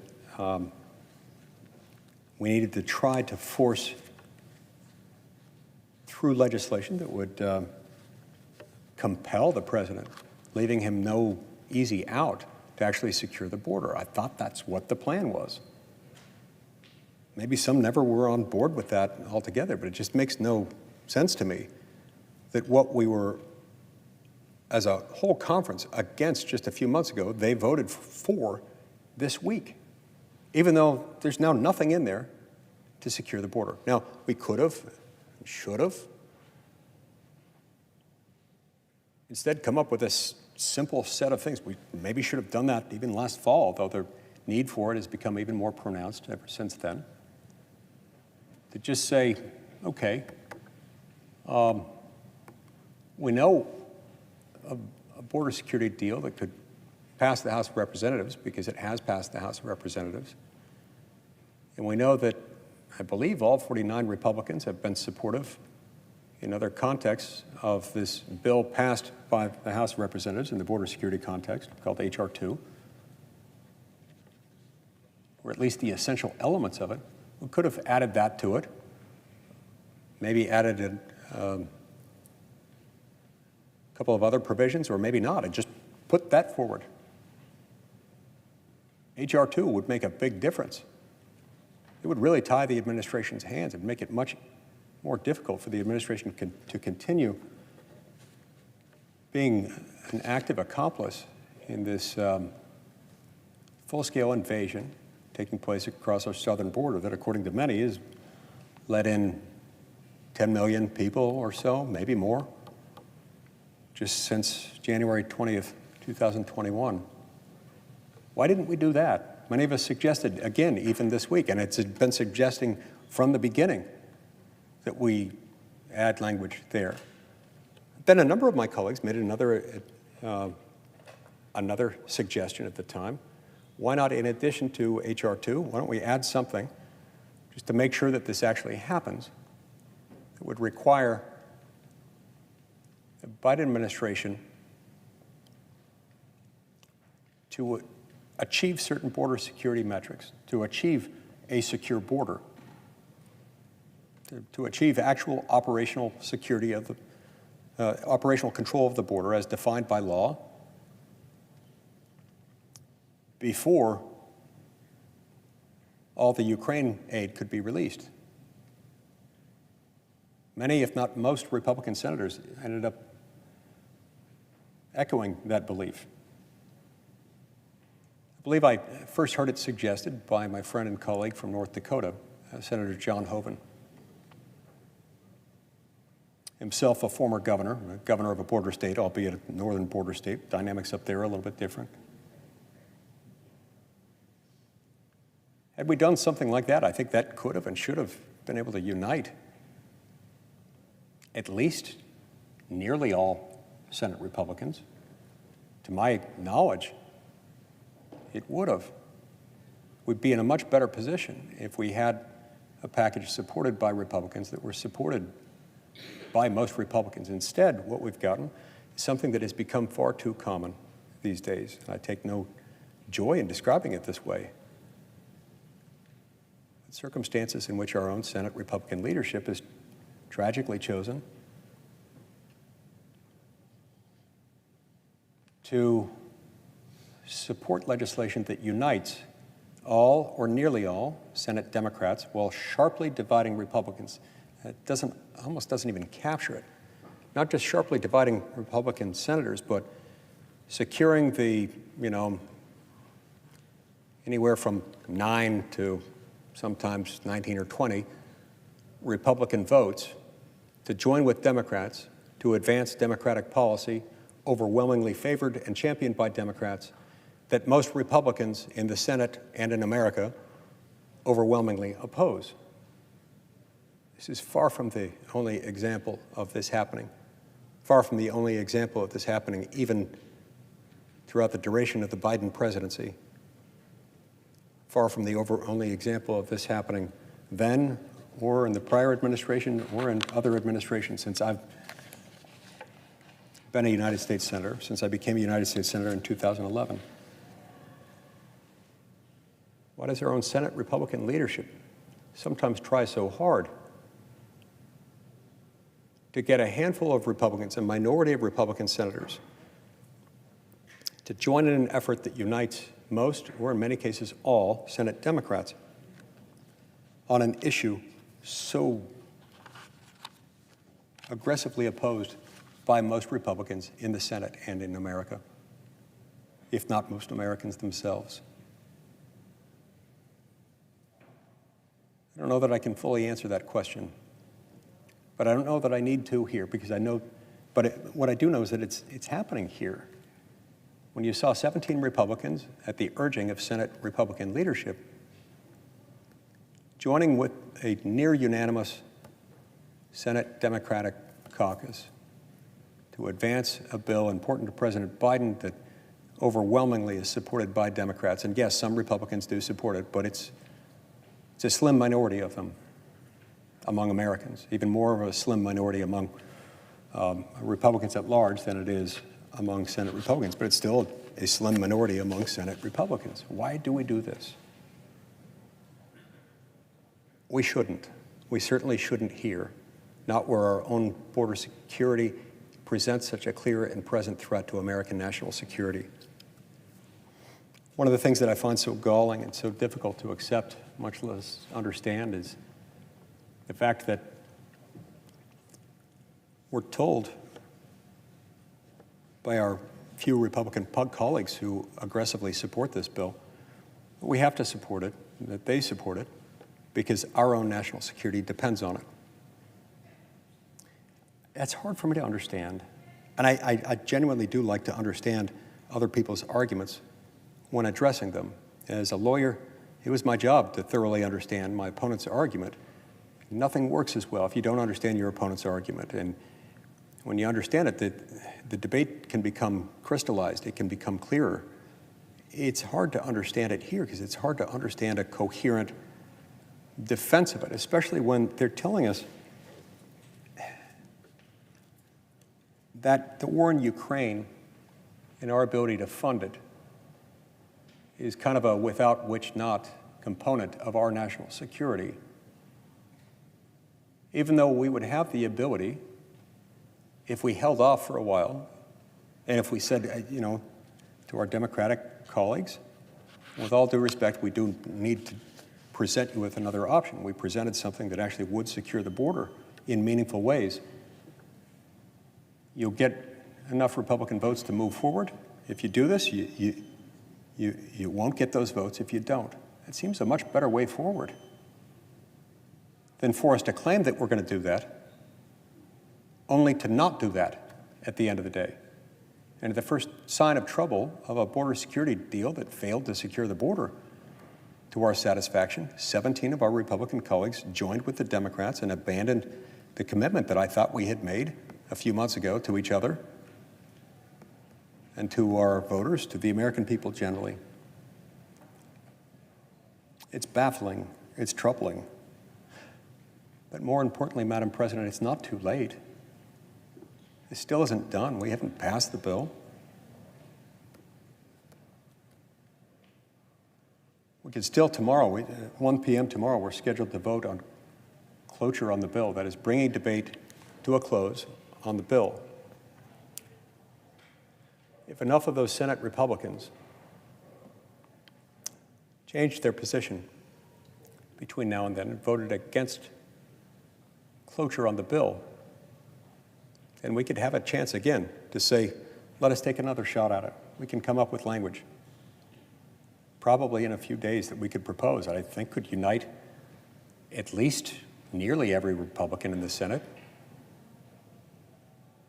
Maybe not everyone, but probably 80 or 90% of us easily, as opposed to a bill that they seem inclined to support, that most Republicans in the Senate and in the country strongly oppose. I hope that they'll reconsider, especially when they learn and are apprised of the feelings of their constituents about this,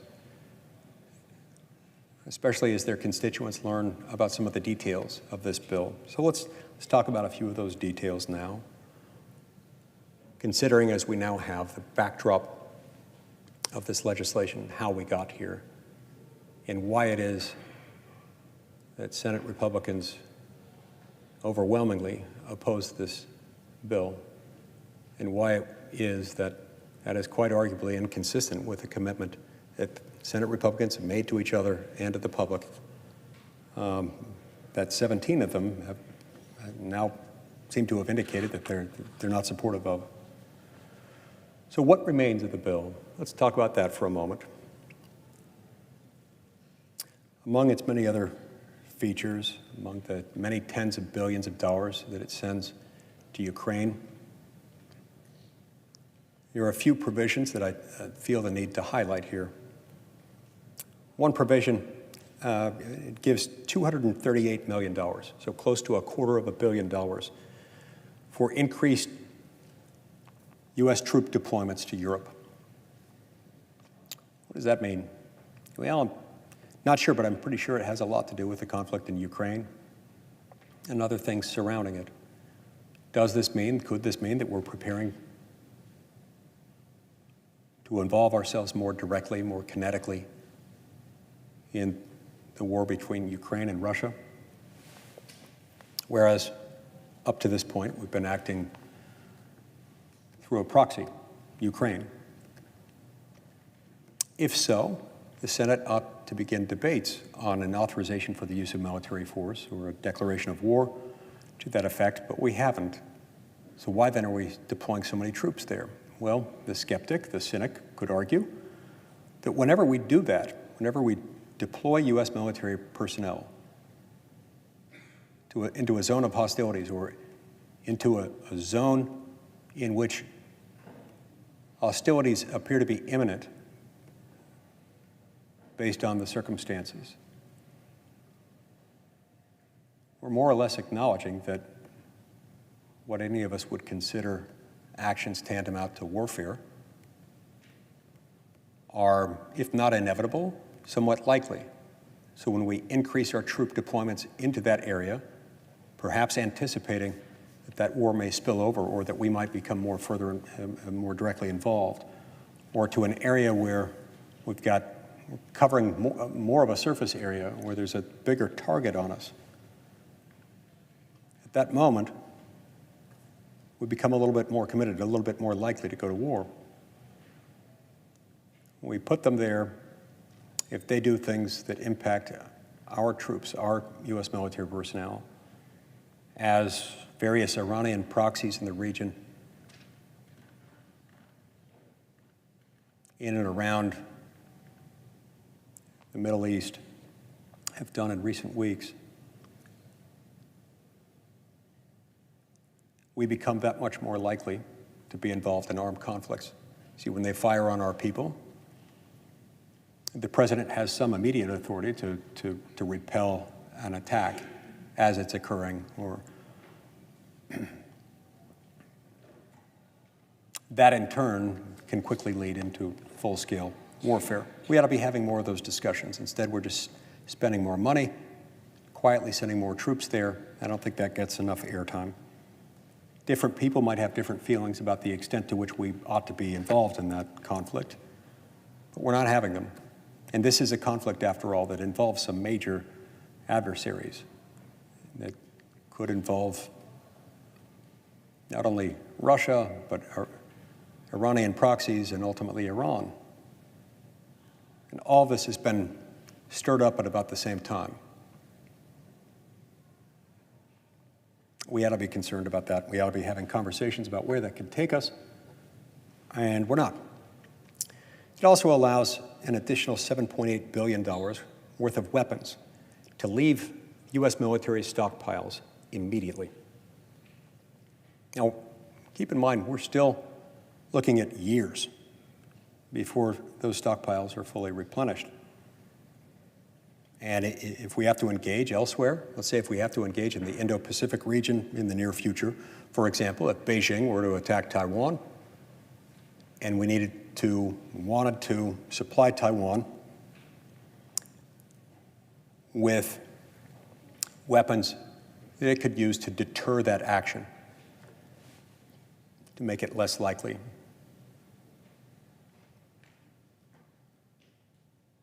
We're making it, through this action, that much more difficult for us to do that, because I'm told that many of the same weapons,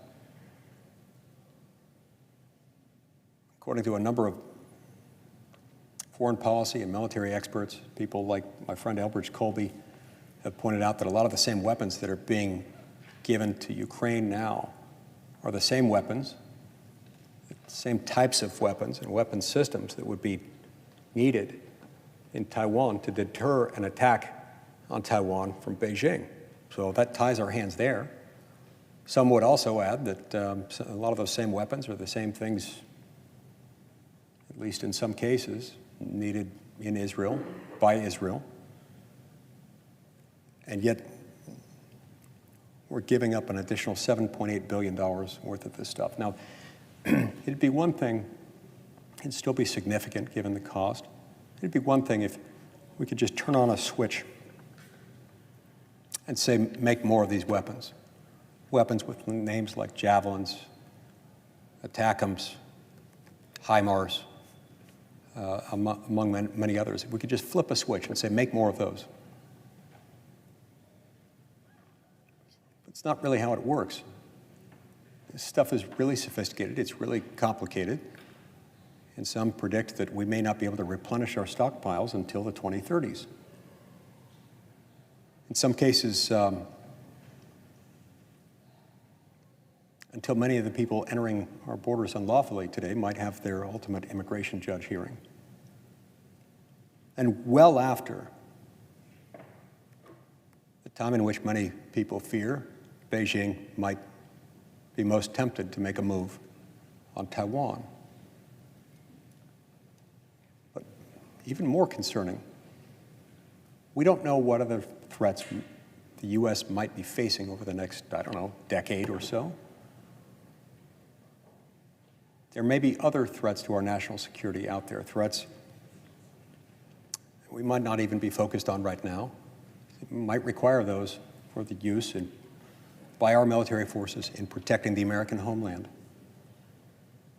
When we release this many of these very sophisticated, complicated, tough weapons, which, together with the bravery of the best men and women any military could have, that we have in the United States. We also have achieved a degree of military success and prowess, not only because of the bravery and the expertise and the knowledge and the dedication and the patriotism of our brave men and women who serve in uniform, but also because we've developed a really impressive arsenal of weapons, unmatched classes of weapons that have helped bring safety and security to the United States. And in a way that we've all benefited from in a meaningful, material way. What happens, though, when we run out of those? When we've given them to other countries to such a degree, at such a pace that we can't produce them fast enough? Will we find ourselves flat-footed, unable to protect the American homeland? The fact that that question hasn't really been asked, much less answered to my satisfaction, ought to concern all of us. It ought, and I'm not the only one asking the question. This needs to be discussed more than it is. It's for this reason that this legislation even has to include that language to begin with. We have existing law, background legislation in place long before this war started between Russia and Ukraine, at least the current one. Provides that absent Congress passing legislation saying otherwise, the president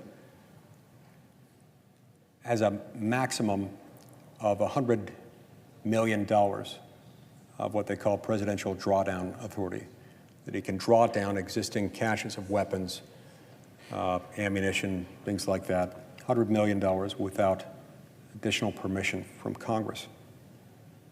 So we've increased that threshold 78-fold in this one provision. There's a good reason why we have the $100 million presidential drawdown authority cap, a very good reason indeed. And that reason has a lot to do with not wanting to leave the United States flat-footed by a president who chooses, perhaps short-sightedly, to give too many of our weapons away. So we're multiplying that limit by 78 times at a moment when we've already given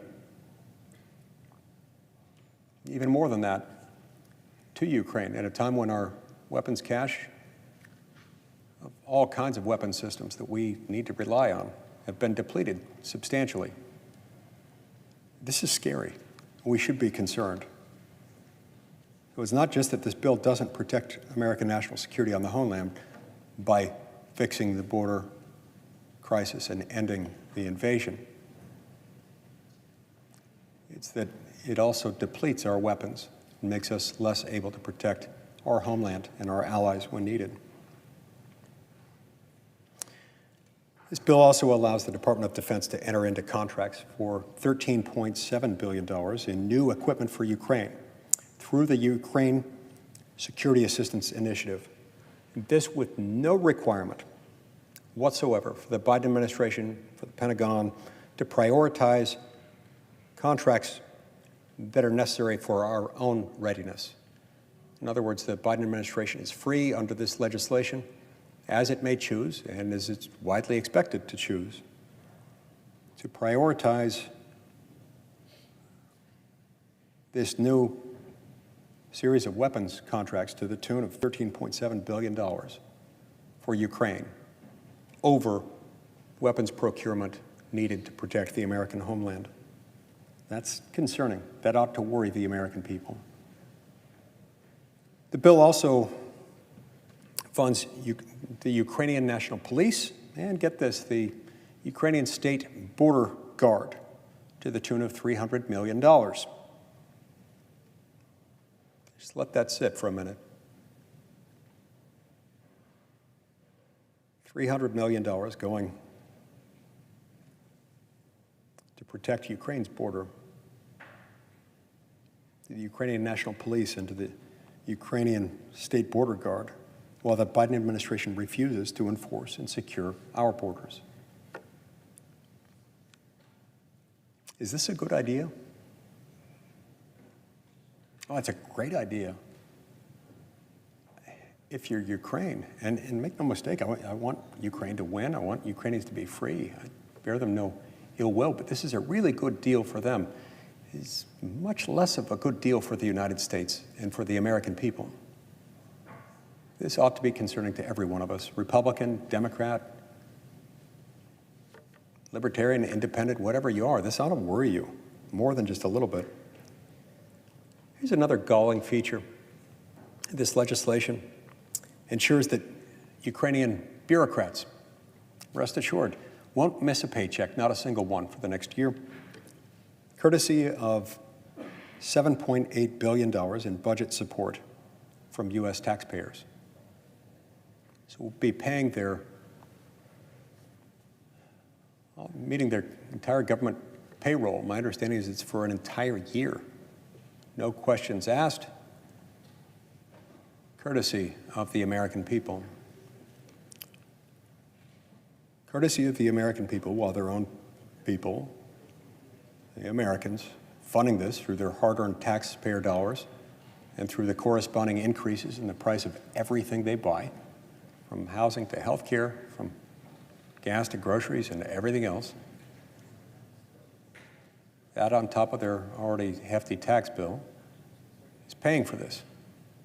Now, that's great. I'm happy for them that their paychecks will be secure, but what about the American people? Isn't our first job to do no harm to them? Isn't our first job to make sure that when we fund somebody else's priority, we take care of our own first? And if those two are incompatible, we side with our own people, with our own homeland? Call me crazy, but I always thought that was sort of how it should work around here and how it would work, how it typically worked in the past. But this seems crazy to me. Again, getting back to the idea of selecting people randomly out of voter registration rolls, or if phone books still exist, out of a phone book. I think most Americans would be really surprised, and not in a good way, upon learning facts like these about how this is going to impact American national security. I would think they certainly wouldn't want us to rush this through without adequate opportunity to debate this under the light of day, in front of the American people, with a full opportunity to offer amendments, perhaps to clarify a few points. Sure, I'm not wild about this bill. I make no secret about that. It is still nonetheless my right procedurally and my obligation morally to try to make the bill better, to try to make it inure more to the benefit of the American people than it currently does, and less to their detriment. Shockingly, a number of my colleagues, and right now I'm speaking just of Republican colleagues, this isn't even about Democrats, but a number of my Republican colleagues have said in recent days things that suggest that they don't think those of us who have concerns with the bill, who are, as they put it, never going to vote for this bill anyway, that we shouldn't get to decide what's in it. We shouldn't have the opportunity to review it, to debate at length, and much less to amend it. I'm sorry, I find that one really difficult to take, especially from fellow Republican senators. There's absolutely nothing in the rules of the Senate or of any legislative body that I know of, any civilized nation on earth or in the history of time, that says that unless you're going to swear to support the finished product no matter what's in it,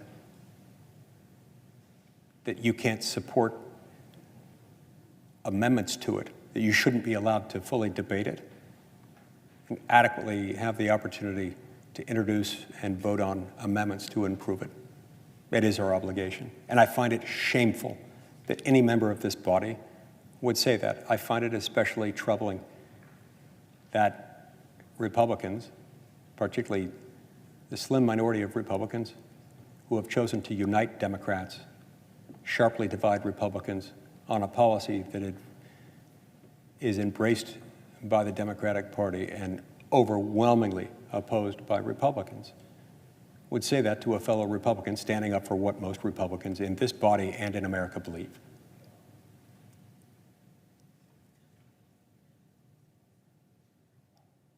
This has become far too common. It's not the first time I've heard that argument, which is not only uncollegial, it's unpatriotic, it's incompatible with our system of government. And I look forward to the day when that argument will no longer even be raised by members of this body because it's completely contrary to the cause of good government. The bill also contains funding to the tune of billions of dollars that can be used for all sorts of things, all sorts of economic aid-related purposes out of the $7.8 billion in economic assistance. It can be used for all sorts of things and has been used in the past, in previous iterations of it, to subsidize things like clothing stores, Ukrainian clothing stores, and to buy concert tickets for people going to concerts in Ukraine, all while families living here in the United States are living paycheck to paycheck and not having their government fund their clothing stores or buy their concert tickets. The fact that that wasn't excluded from this bill, when we know that things like that have been an issue, is insulting to the American people. This legislation begins Ukrainian reconstruction using U.S. dollars. In this bill, it's $25 million for the Transition Initiatives account at the U.S. agency known as USAID for, quote, frontline and newly liberated communities reclaimed from Russian occupation. Now, trying to figure out how best to put this, but at once one could say that's only $25 million. In the grand scheme of this bill, and in the grander scheme of what Congress spends in any given year, or in the grand scheme of U.S. GDP. Yeah, that can appear like a drop in the bucket, but that $25 million didn't come from nowhere. It came right off the bottom line of poor and middle-class Americans. Again, the wealthy can absorb something like this. In many circumstances, the wealthy even grow richer still under the yoke of inflation that's crippling to poor middle-class Americans. The kind of inflation that 25 million here, 7.8 billion there, 13.5 billion there. You throw those numbers around, before long it really does start to add up, and it becomes part of the $34 trillion in debt that we've accumulated, which within this year, or perhaps next, at the latest, we'll be paying interest at the rate of $1 trillion a year. Yes, we'll soon see America spending more on interest on our national debt than on defense, itself creating one of the greatest threats to American national security that we've ever known. And we've done it ourselves here because of things like this, bit by bit. Well, I'm sure those reclaimed communities in Ukraine, the people who live there, the frontline and newly liberated communities in Ukraine, I'm sure they will be happy with this. I'm sure they're good, decent, freedom-loving people who just want to live and be free, and they want a chance to restart their lives, and my heart goes out to them. This is not to say that anyone who benefits from this is undeserving or bad. What I'm saying is that where does this end? If you accept the premise that this is only $25 million, let's examine that for a minute. Separate and apart from the fact that, as I've just mentioned, that's a lot of money, the people who have to pay for it. But if it really is only $25 million, meaning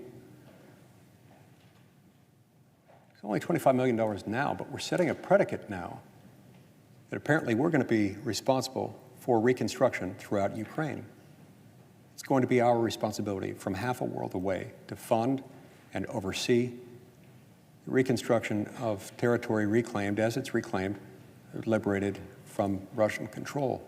Why, again, is this us rather than Ukrainian people? Why is this us rather than Ukraine's neighbors?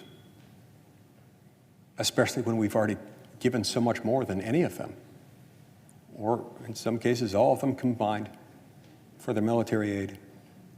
Why is this us, and why are we setting this predicate now? You'd almost have to strain with a magnifying glass to find those communities on a map in Ukraine that will be affected by this. And I think that's why this is quote unquote only $25 million. But we set that predicate now. What's this going to amount to? If what we hope to see, which is Ukraine winning this war and more communities being liberated, are we in charge of all those too? This bill would seem to set that predicate. That's concerning. How has this gone elsewhere when we put ourselves in charge of nation building in countries a half world away? It hasn't ended well. And in many cases, it ends up funding all the wrong things. We ought to be concerned about this. The legislation asks for a multi-year strategy for Ukraine that places the United States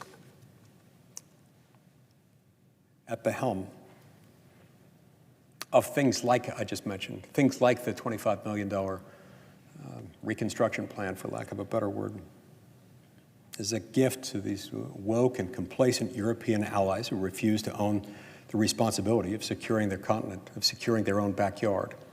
They'd rather have us do it because they know we're just crazy enough to hit the printing presses rather than to ask them to carry their share of the burden, which should be much, much greater than ours, given that we went first. We've already given an extraordinary sum, and it's a half a world away, whereas this is at their doorstep. And we've been carrying a disproportionate share of all of their security burdens for decades anyway. The bill blatantly acknowledges that the nearly $10 billion of humanitarian aid in the bill may very well be diverted by Hamas or perhaps other terror groups in Gaza. And I believe two different accounts that add up to between $9 and $10 billion. There's Ukraine laid out. I believe the language is something to the effect of in or around Ukraine and in and around Israel. These two accounts that, when added together, come up to somewhere between $9 and $10 billion. Nothing in there that restricts that aid in a way that we can be certain won't end up helping Hamas. In fact, we can be quite confident that it will. Based on past practice, based on what we've learned from other parts of the world, and based on the fact that it's hard for us to relate to what they face in Gaza. But to say, yeah, we're going to send up to $9 or $10 billion to humanitarian aid, which, as far as we know, this administration has discretion under this legislation, such that if it is passed, we have to assume there's at least a possibility that they devote all or nearly all, or at least a substantial portion of those funds to humanitarian relief in Gaza. Now, I'm sure we will hear, not if, but when that happens, don't worry, have no fear. This is only going to people in Gaza. It is not going to Hamas or any other terror group. It's difficult for us to imagine a world like Gaza from our comfortable, secure, heaven-blessed land where we don't live like that. But to describe it as a dictatorship doesn't capture it, that implies the existence of an organized state. It's so much worse than that. It's that the entire country lives under the iron, brutal, punishing, threatening, retaliatory, bloodthirsty iron fist of this organization, Hamas. It is not possible. You cannot send aid to there and say, don't worry, it won't go to Hamas. It's hard even to think of an analogy that captures it. I mean, it would be more defensible to say we're going to send $10 billion to the United Kingdom, but don't worry, it will not end up, none of it will end up in the hands of the British. It's not plausible. But that's a gross understatement compared to the reality of this. Hamas is Gaza, and Gaza is Hamas. You send humanitarian aid there, you will be supporting them, just as other aid packages approved by this administration and by international bodies to which we are huge contributors have spent countless billions of dollars sending there, and that has been used by Hamas. Well, it was supposed to go to humanitarian relief. It's been used by Hamas to prepare for and execute this horrific attack that we saw on October 7th. A horrific attack that, according to those in Gaza, according to Hamas itself, is just a preview of much bigger, grander, more ambitious, more bloodthirsty plans to come. The bill also perpetuates the cycle of endless and unconstitutional wars in the Middle East, bought and paid for by the United States. We get involved in these things. We stir up trouble. We arm those who we perceive to be our allies, not knowing how long they might be our allies or to what extent they might actually be our allies, or assuming that just because we consider them our allies today, that they won't turn against us tomorrow, or that they will necessarily use what we give them to our own people's benefit. It encourages escalating conflicts in the region to the tune of $2.4 billion, risking direct engagement with Iran. Look, we have a crisis of never-before-seen proportions on our southern border, and we're doing all of this, stirring up other conflicts, making them more likely to end up impacting Americans and America's brave men and women in uniform. And so it saddens me to recall that Republicans just in very recent months demanded meaningful border security. Specifically, the House passed Secure the Border Act, known as H.R. 2. And perhaps other provisions demanded by a majority of Senate Republicans, suggesting that Ukraine aid ought to be made contingent on President Biden utilizing those resources in H.R. 2, for example, or under existing law, as he could do and should do, and by law is required to do, before the Ukraine aid is released. Notwithstanding the fact that Republican after Republican insisted on that, the lead Republican negotiator was, we learned recently, instructed not even to raise the issue, even though by my count, most Senate Republicans liked the idea. It's inexplicable. We demanded that as a condition for supporting more aid to Ukraine. We didn't get it. What they produced didn't do what it was supposed to do, which is make it much, much harder for the Biden administration to continue to facilitate the ground invasion taking place at our southern border over the last 3 years. We waited for months with no meaningful news on the negotiations, apparently no input that was really heard and embraced into the negotiations, and no confirmed details or legislative language until less than 6 days ago. The border package produced by the sponsors of this bill did not secure the border.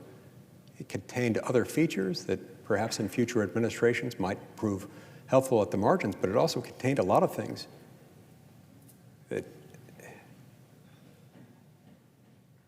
an administration, whether it's this one or one in the future, bent on not securing the border might use to its great advantage in keeping the border open.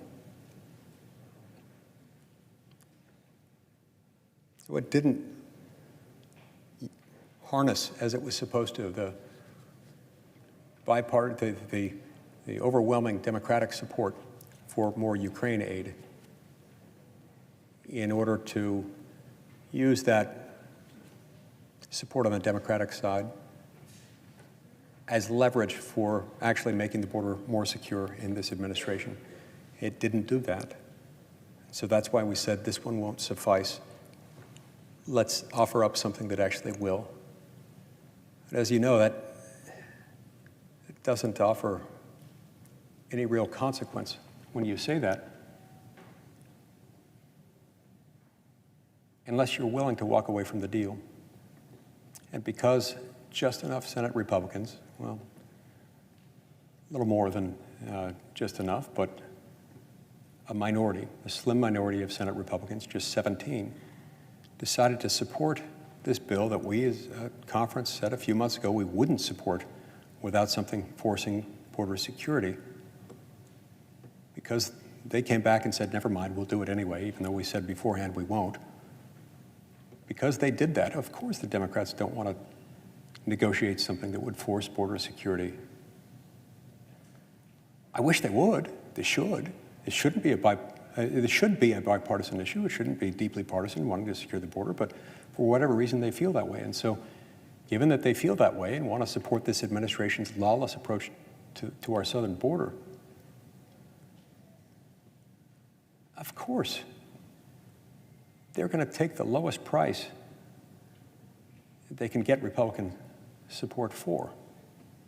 And if 17 Republicans are willing to give them that support without anything forcing border security in this administration as a condition for their ability to fund Ukraine aid, then of course they're going to take the easier path. Why would they do anything else?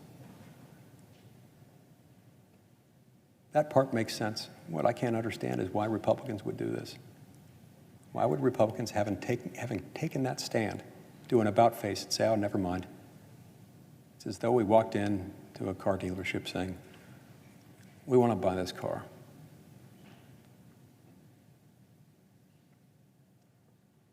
But we won't pay more than this price for it. And later, when the dealer didn't accept the deal, I say we, those speaking for Senate Republican leadership said, never mind, we want to buy the car, we don't care the price, we don't care what concessions you give us on our end. We'll take the original high price with little in it for us. We'll take that deal. When you go into a car dealership and say, I will pay any price for this, even if it's an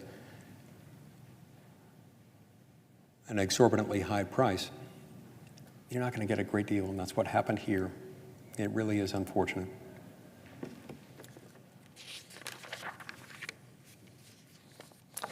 Madam President, my Democratic colleagues and many in the corporate media have made a great show of pretending that just because we were given a so-called deal, a deal that contained the word border in it, that our demands for real border security have been met. This is laughable. It's laughable nonsense, in fact, as the language of that bill showed. I don't mean that every provision of it was laughable, and I don't mean this is an insult to those who negotiated it, who I like and respect on a personal level, and with whom I've worked on other projects. But I mean, it's laughable. It's laughably incompatible with and unresponsive to the demands that we made, the deal that we made with each other and with the American people, as the language of that bill showed. And as the American people's reaction to that bill also confirmed. If our colleagues would truly secure the borders, I would love to give them the opportunity to do so. The chance to do so right now wouldn't necessarily fix everything, but it should go a long way toward fixing the problem. It would force a material change, a material enhancement in border security. I'm proud to introduce the Stopping Border Surges Amendment, which would make discrete, common sense changes to our immigration law to protect our border. It would prevent traffickers from using toddlers and babies as a means to ensure their customers easy admission into the interior of our country. It would allow minors from any nation, if they do not have a credible fear of persecution, to be safely returned to their home country. It would expedite the hearing process for children trafficked across the border, often used as chattel, temporary chattel, just for the benefit of those trying to cross illegally. It would require, if enacted into law, asylum seekers to apply for asylum in at least one safe country on their route to the United States. It would help eliminate the overwhelmingly fraudulent asylum claims that we see being brought. It would require asylum seekers to arrive and present themselves at a point of entry. And it would expand the time from claiming asylum to receiving a work permit, which would help curb the incentive to come here illegally. And so, Madam President, I ask unanimous consent to set aside all pending amendments and motions and to make my amendment, Lee number 1531, pending to the text of Murray number 1388. Is there objection? Madam President, The senator from Illinois. Madam President, I object. Objection is heard. There we have it. And keep in mind, what you just witnessed is made a motion not to pass this into law, not even a motion to accept this as an amendment into the text. I just asked for consent to call up the amendment and make it pending so that it could be one of the items that we considered. One of the matters to be voted on. One of the matters that we'd at least have the opportunity to consider and debate on, hopefully ultimately vote on, and ultimately resolve. But I guess that was too much. As my friend and colleague from Illinois, acting undoubtedly at the direction of the Senate Democratic leadership, made an objection even to calling that up and to make the amendment pending. This is what the rules of the Senate, that are more than 2 centuries old, have evolved over time, but this is what they're there to do. All these odd terms like cloture, all these procedural votes that we have, they're really designed to maximize the opportunity for each individual senator to make sure that we have robust debate and to consider possible improvements made to a bill. In the past, this wasn't such a difficult thing to do. I've been in the United States Senate for 13 years now, arrived in 2011. And at the time, things weren't perfect by any means, but at the time it was fairly common when we were considering a major piece of legislation, or even some relatively minor pieces of legislation. While that legislation was pending, during time set aside to debate the measure, it was quite commonplace.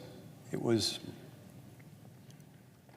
considered a routine practice that members could go down to the floor, call up their amendment, and make their amendment pending. It didn't guarantee passage of their amendment into law. It didn't guarantee that their amendment would be adopted into the legislative text for final consideration along with the underlying legislation. No, it just meant that it could be made pending so that senators could have an opportunity to debate it, discuss it, ultimately vote on it, or maybe have it fall with a motion to table in the event it was a germane amendment. It could still be considered after cloture if it were not germane, meaning tightly connected to the bill. Good example of an obviously germane or a very likely germane amendment is one that just strikes a provision that's in there. You could still get a vote on that after cloture was achieved. But non-germane amendments fall out after cloture. It wasn't that big of a deal, meaning it didn't grind the Senate to a halt. In fact, the Senate operated for more than 2 centuries really, really well with this practice in place. The Senate rules still allow for this. They still call for it. They still contemplate it. And our history and tradition is such that until very recently, this was the norm. But you see it. During the one time of the week, prior to just a few hours ago, prior to 1 o'clock today, or at least prior to the vote that the Senate took last night, shortly before it adjourned for the evening, before it recessed for the evening,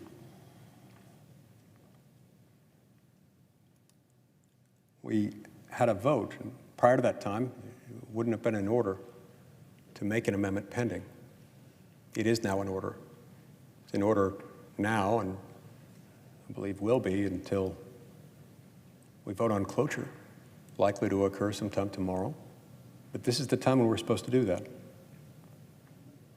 Sometimes in the past, if there were too many amendments, some members would get concerned about that and say, let's not call one up and make it pending. Still relatively rare even when that happened. But look around, it's not like, to my knowledge, the first senator who's offered up a single amendment to this today to try to make it pending. And yet that's too much. What, are we all too busy that we can't debate something this significant as our nation's border security? Are we really devolved to the point that Republican senators can't operate in any manner without the support of Senate Republican leadership? Unless they support the amendment, we don't get it considered. Even if most Senate Republicans and the overwhelming majority of Republicans at large want to see something like this debated, we can't do it. It's sad. Look, when given the chance to agree to a real border security provision, and my amendment, the Stopping Border Surges Amendment, would do that. This is a real border security provision, one that could actually make a difference during this administration this year and stop the invasion of our southern border. But our Democratic colleagues rise to stop it. They won't even allow us to get onto the amendment to the point that it would have to be debated and ultimately disposed of one way or another. So, Madam President, we now see who the United States Senate is truly, who in the United States Senate is truly serious about securing America's borders.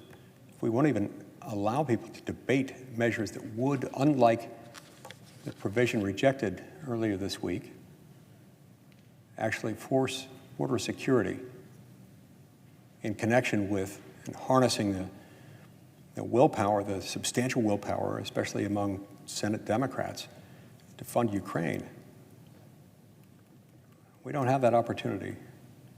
Now, as I mentioned earlier, it's easy for me to understand why Democrats, who, for reasons I cannot understand, are hell-bent on not securing the border and on insulating President Biden and his team from the consequences of not taking such steps as he could and should take to secure the border. That part I can understand, at least it's consistent with the positions they've been taking. What I can't understand is why 17 Senate Republicans, having initially committed to using this as an opportunity to force legislation that would actually secure the border, why would those people, those Senate Republicans, those 17 Senate Republicans, support cloture on this bill when I can't even offer up so much as a suggestion that we should vote on a border security amendment? So to any Senate Republicans who are part of that group of 17, who saw what just happened, I'd urge them, I'd implore them, take that into account. Don't support cloture tomorrow, not when they've shut us out like this. You don't want to be part of that. You don't want to be part of the problem that is off the charts in terms of its ramifications for human rights, humanitarian concerns, rule of law, all kinds of things that are supposed to be important to our people and that Republicans all claim to support. So let's at least, if you want to support the bill, I may disagree with you on that, but at least don't vote tomorrow to bring debate to a close. And the absence of real debate being able to happen on real changes that could actually do what we as Republicans claim to want. Otherwise, we'll see that the United States Senate will be perceived correctly as not terribly serious about forcing the border security issue now. All right, perhaps if a secure border isn't enough to make them happy, it isn't to their taste. My colleagues who insist that they really are trying to solve this problem should approve of my next amendment. Currently, under federal law, it's illegal to vote in a federal election if you're not an American citizen. But as you scour the U.S. code, there's no real mechanism to enforce that law. This amendment would make very clear that proof of American citizenship is required when registering a person to vote in a federal election. The amendment would make it very clear that there are criminal penalties for knowingly registering an illegal alien to vote. Criminal penalties, as well there should be. Because if you register people to vote who are not citizens, you're putting non-Americans in charge of our own government. You're changing who gets to decide the direction of our government. Rather than being a government of, by, and for the American people, it becomes something else. So this amendment would make it very clear that an illegal alien who knowingly registers to vote will be subject to criminal penalties, and so will a person knowingly registering someone to vote who's not a citizen. For the next presidential election, the one coming up this year, and for every election beyond that, well, we have to take into account that we now have, at least 8 million, quite probably 10 million, quite possibly more than 10 million, illegal aliens who have come into this country in the last 3 years alone, on top of those who have been here before then, who will now be prime targets for voter manipulation. And given the way many states operate their voter registration rules, may well be enrolled, in some cases automatically, as they register for a driver's license or something like that. So we should be concerned about this, significantly concerned. And I don't know that many Americans, I've heard even a lot of Democrats saying that only citizens are and should be able to vote. So it should be a very bipartisan issue. I don't know who would want non-citizens to be able to vote. And especially in light of the 10 million or so that have come in illegally recently, we can't discount the very real probability that a significant portion of these people might end up voting unless we put in place mechanisms for enforcing existing federal law. It makes it unlawful for non-citizens to vote. For the next presidential election and beyond, we'll have these 8 to 10 million, maybe more, illegal aliens in the country. whether or not they vote may be dependent entirely on what we do here and whether we take this action. This ship may not pass again between now and the November 2024 election. We've got to protect our republic and the integrity of each and every American vote against a wave of possible illegal aliens and other non-citizens trying to vote. And so, Madam President, I ask unanimous consent to set aside all pending amendments and motions and make my amendment, lead number 1530, pending to the text of Murray number 1388. Is there objection? Madam President, The junior senator from Illinois. Madam President, I object. Objection is heard. It's too bad. Madam President, as we just saw, my Democratic colleagues just blocked an amendment, not just blocked the amendment from becoming law, not just blocked the amendment from becoming a part of the bill that we're debating, but blocked it even from being made pending so that it could be thoroughly debated and disposed of by a vote, a point of order, or otherwise. An amendment that would prevent illegal aliens, people who are not American citizens one way or another, from voting in our elections. What possible reason, what possible justification could there be for opposing the integrity of our ballot box in that specific way? Again, back to the phone book. If phone books still exist, pull people randomly from the phone book or some other source. Ask people. I think you'd struggle to find many who would say, yeah, it's just fine for illegal aliens to vote in a federal election. Because, in fact, it's not legal. It's just that we don't have the tools in place that we need to make that law effective, to ensure compliance, to enforce the law. So I still wonder what possible reason there could be, what possible valid reason there could be to oppose that. I suppose we really do need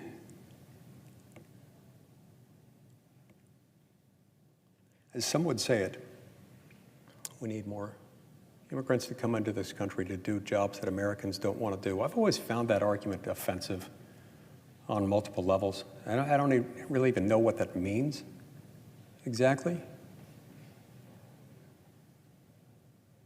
But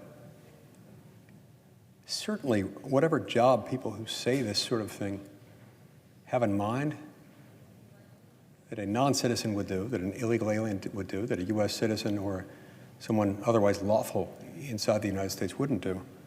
Among the many jobs they've got in mind for them, voting isn't one of them. Voting in federal elections and determining the course of our government shouldn't be one of them. Is there a perception, perhaps, that if we don't put any teeth behind this law prohibiting non-citizens from voting in a federal election, that they'll be more likely to vote for Democrats? The fact that we even have to ask this question is itself troubling. And the fact that we're not even allowing this to be made pending is incredibly troubling. Now, Madam President, I've introduced amendments that would actually ensure border security and protect America's federal elections from foreign interference. Things that my colleagues, I think all of my colleagues at least, profess to care about. But now they've objected even to making these amendments pending. I'm glad that the American people now have the opportunity to witness this disaster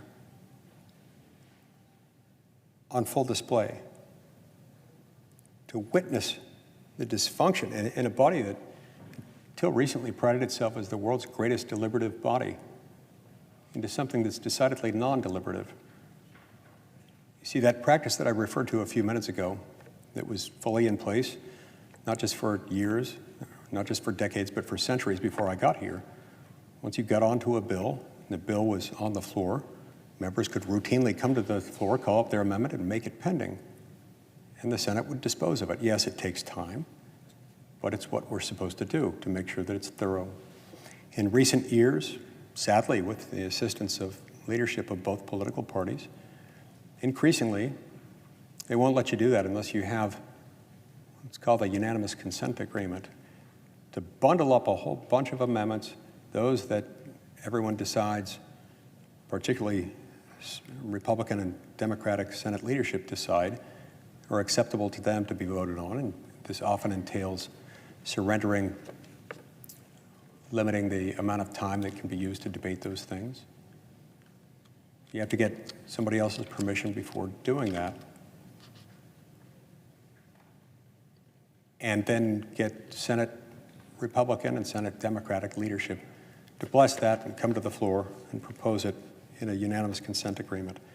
It was much simpler when we would just come down and ask for consent to make an amendment pending one at a time.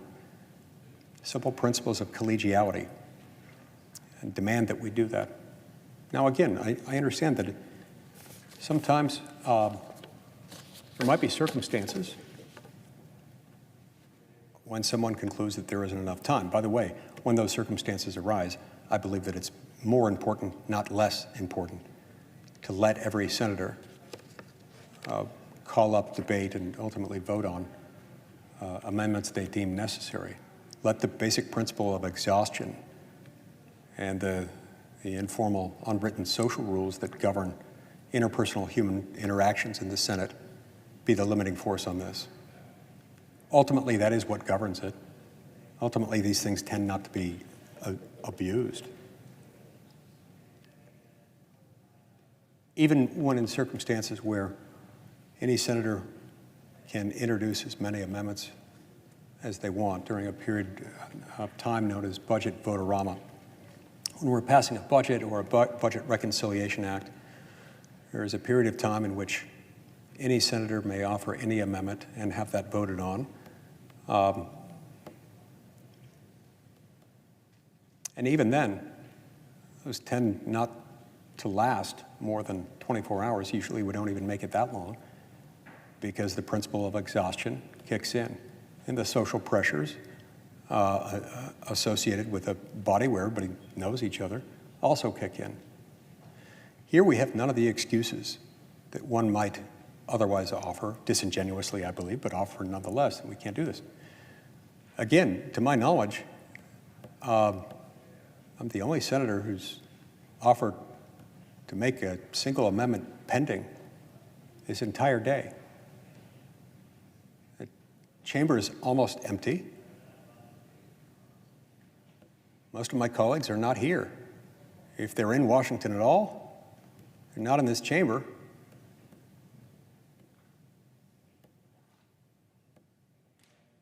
Well, we ought to be able to continue debating. There's no time crunch I'm interfering with. This is a chance for us to debate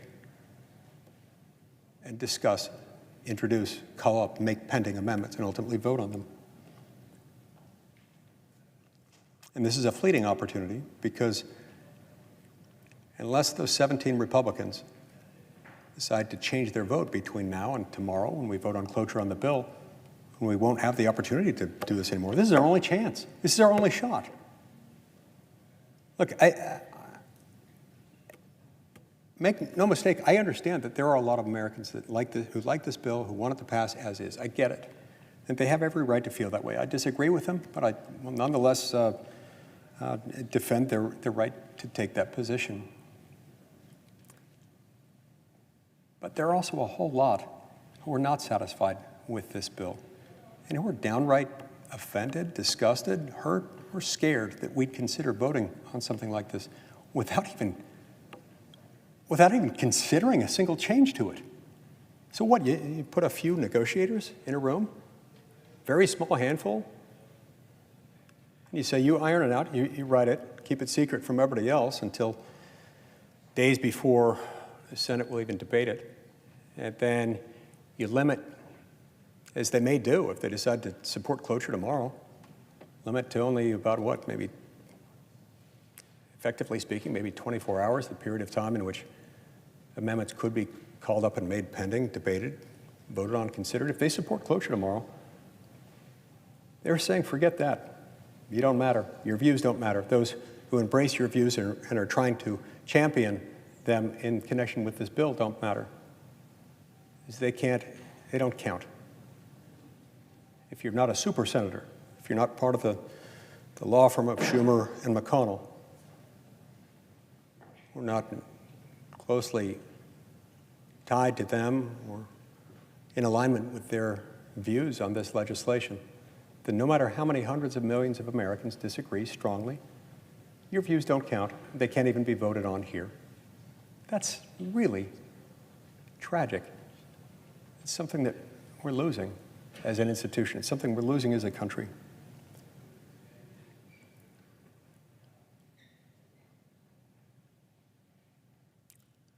So I've put forward these amendments to protect our elections and protect our borders. These are things that most senators do claim to care about, but they've objected to these amendments. And I'm glad the American people now finally have the opportunity to witness that strange resistance, to even having to debate a slightly different approach on full display.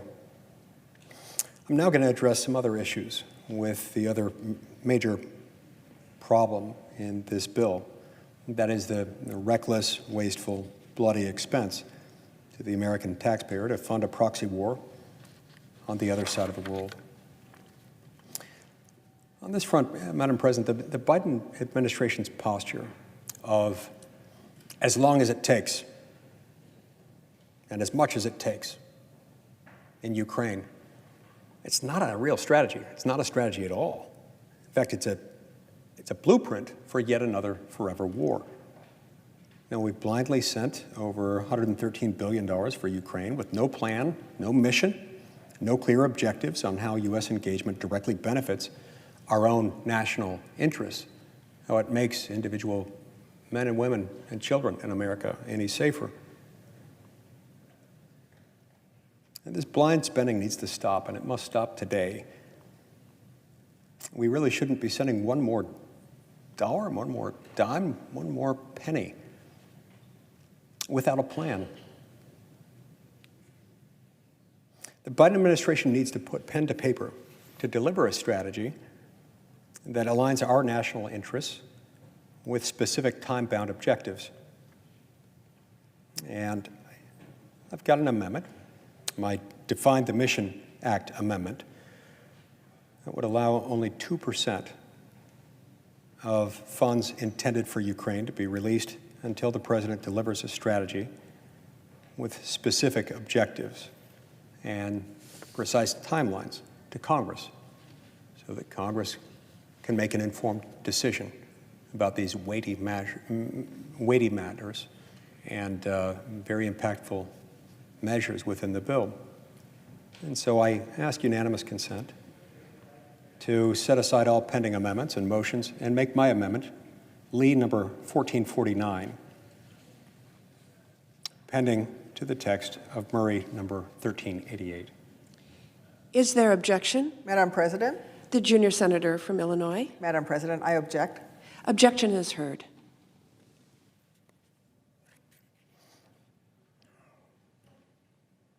Well, that's too bad. This time, with this amendment, we see an objection. And with this amendment, we're talking about something that's a core part of what the bill actually does. In no way is it extraneous. And in my view, we shouldn't consider the border security and election integrity amendments either. I don't think they're ancillary to this. I don't think we should take another step in this direction without things like that. But this one relates directly to the subject matter at hand. So it'd be hard for them to say, well, you're going too far afield from where this bill treads. This is a complement to existing legislation, and it's a basic common sense reform to what we've got now. How weird is that? That apparently the solid goals and the timelines and the expectations that we're requesting in this are just too much to ask of those who spend hundreds of billions of American taxpayer dollars on proxy wars overseas. Those same masters of the universe, self-appointed here in the United States Senate, who are so hell-bent on doing this, notwithstanding understandable fear, reluctance, trepidation on the part of the American people, when asked to even defend themselves against why we're not demanding a plan, say no. We're not even going to consider that. We won't even let you make it pending. We understand that you, Mike, are not even, you're not even asking us to pass this. You're not even asking us to adopt it into the bill. You're just asking for the chance to have it pending on the Senate floor during the one period of time in which we could consider such things on matters impacting American national security and how much every dollar spends. And the answer is no.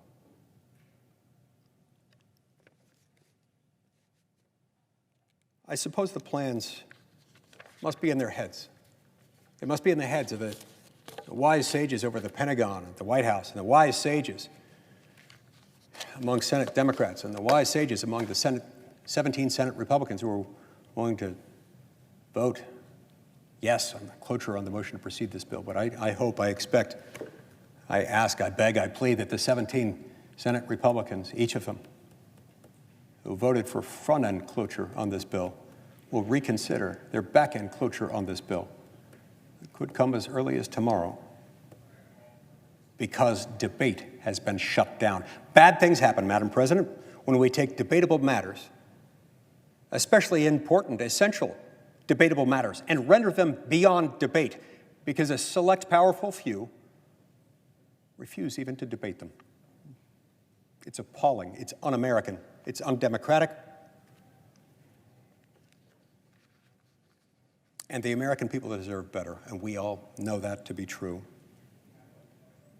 I suppose American families are just supposed to trust the military geniuses behind this aid package. Just like America trusted its leaders when we went to Vietnam. Just like America trusted its leaders when we went to start a war over weapons of mass destruction when those weapons weren't there. Just like America trusted Barack Obama to arm only moderate rebels, only people who would never turn against us in Syria.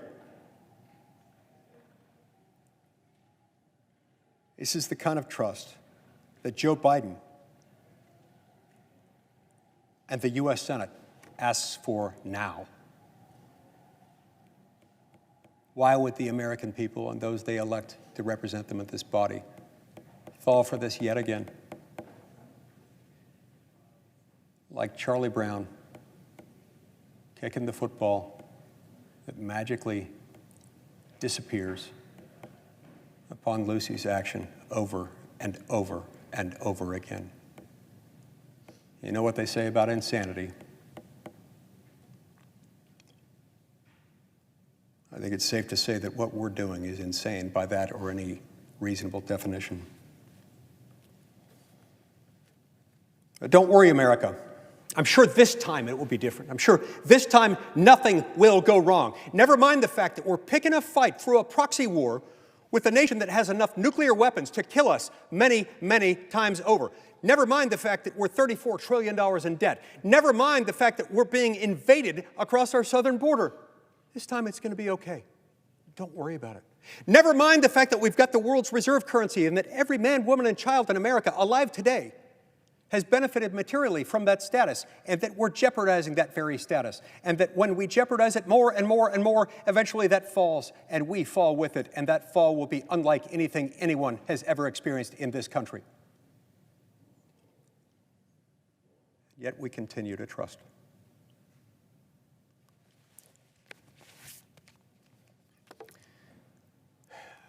Our founding document, a document to which we've all sworn an oath, the United States Constitution, certainly contemplates a society in which we trust each other. We trust but verify. And especially where our government, particularly our national government, our federal government is concerned, this government based here in this city, for which we are the sovereign lawmaking authority, we're instructed not to just engage in blind trust and putting faith in that government as if it were some sort of deity. As Americans, we trust, but we also verify. This should be the verification platform. If not us, who? And if not right now, in the next 24 hours, before this thing proceeds after what the bill's proponents hope to be a successful back-end cloture vote, beyond which no real significant debate, no real significant amendments will likely be possible. And who will do it? When will it happen? Doesn't materialize automatically. We have to do it right now. And what excuse do they have for not doing it? This chamber is empty.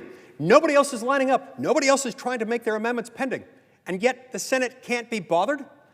The Senate Democratic leadership, with the active, open support, the complicity of the Senate Republican leadership, can't be bothered to stand up for this, to say this makes no sense. We need to consider amendments to make this better, if nothing else, to show the American people that we give a darn, that we care enough about them. And yet it doesn't happen. I'm told that I can't even make these pending. Shame on us.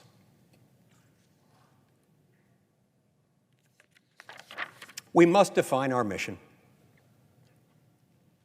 We must, and yet apparently we won't. We won't even debate about requiring us to define our mission.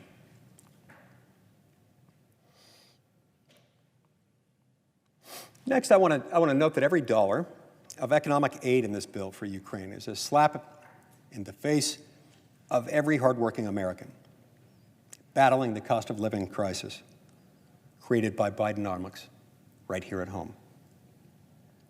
Economic aid is not going to just magically win the war for Ukraine, much as I think all of us would like to see Ukraine just win.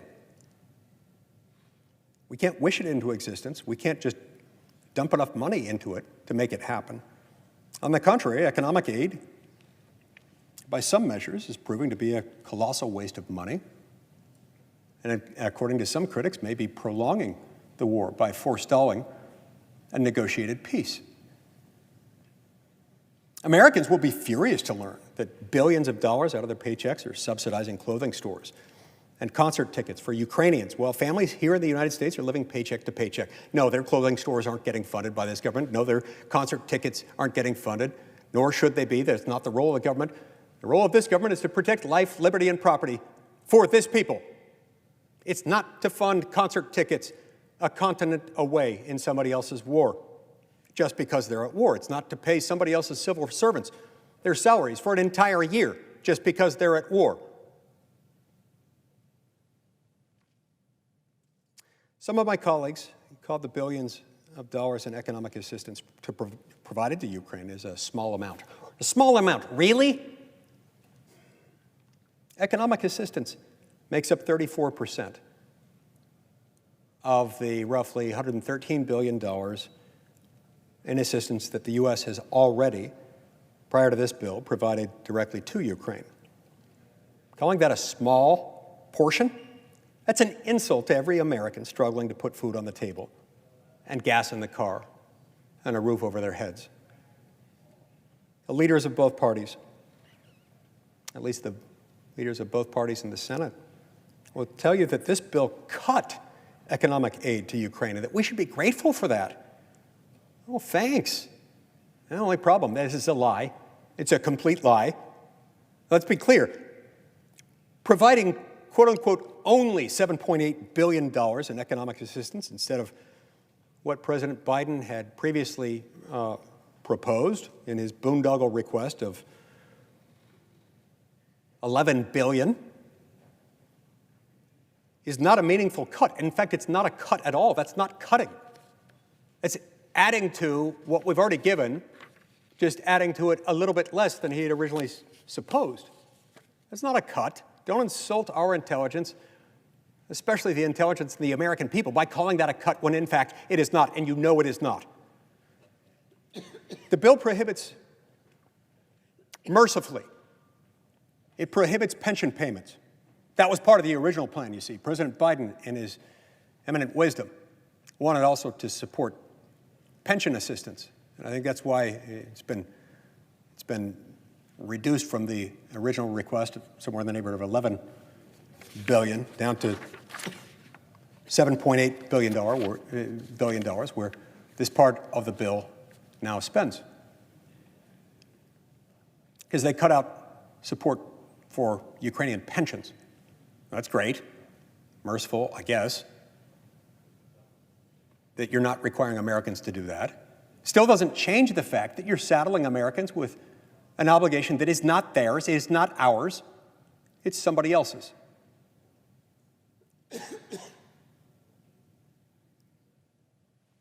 Money that's going to continue to pay the salaries of Zelensky and his bureaucrats, whom every reputable news source in America acknowledged for their notorious corruption, even before this war started, long before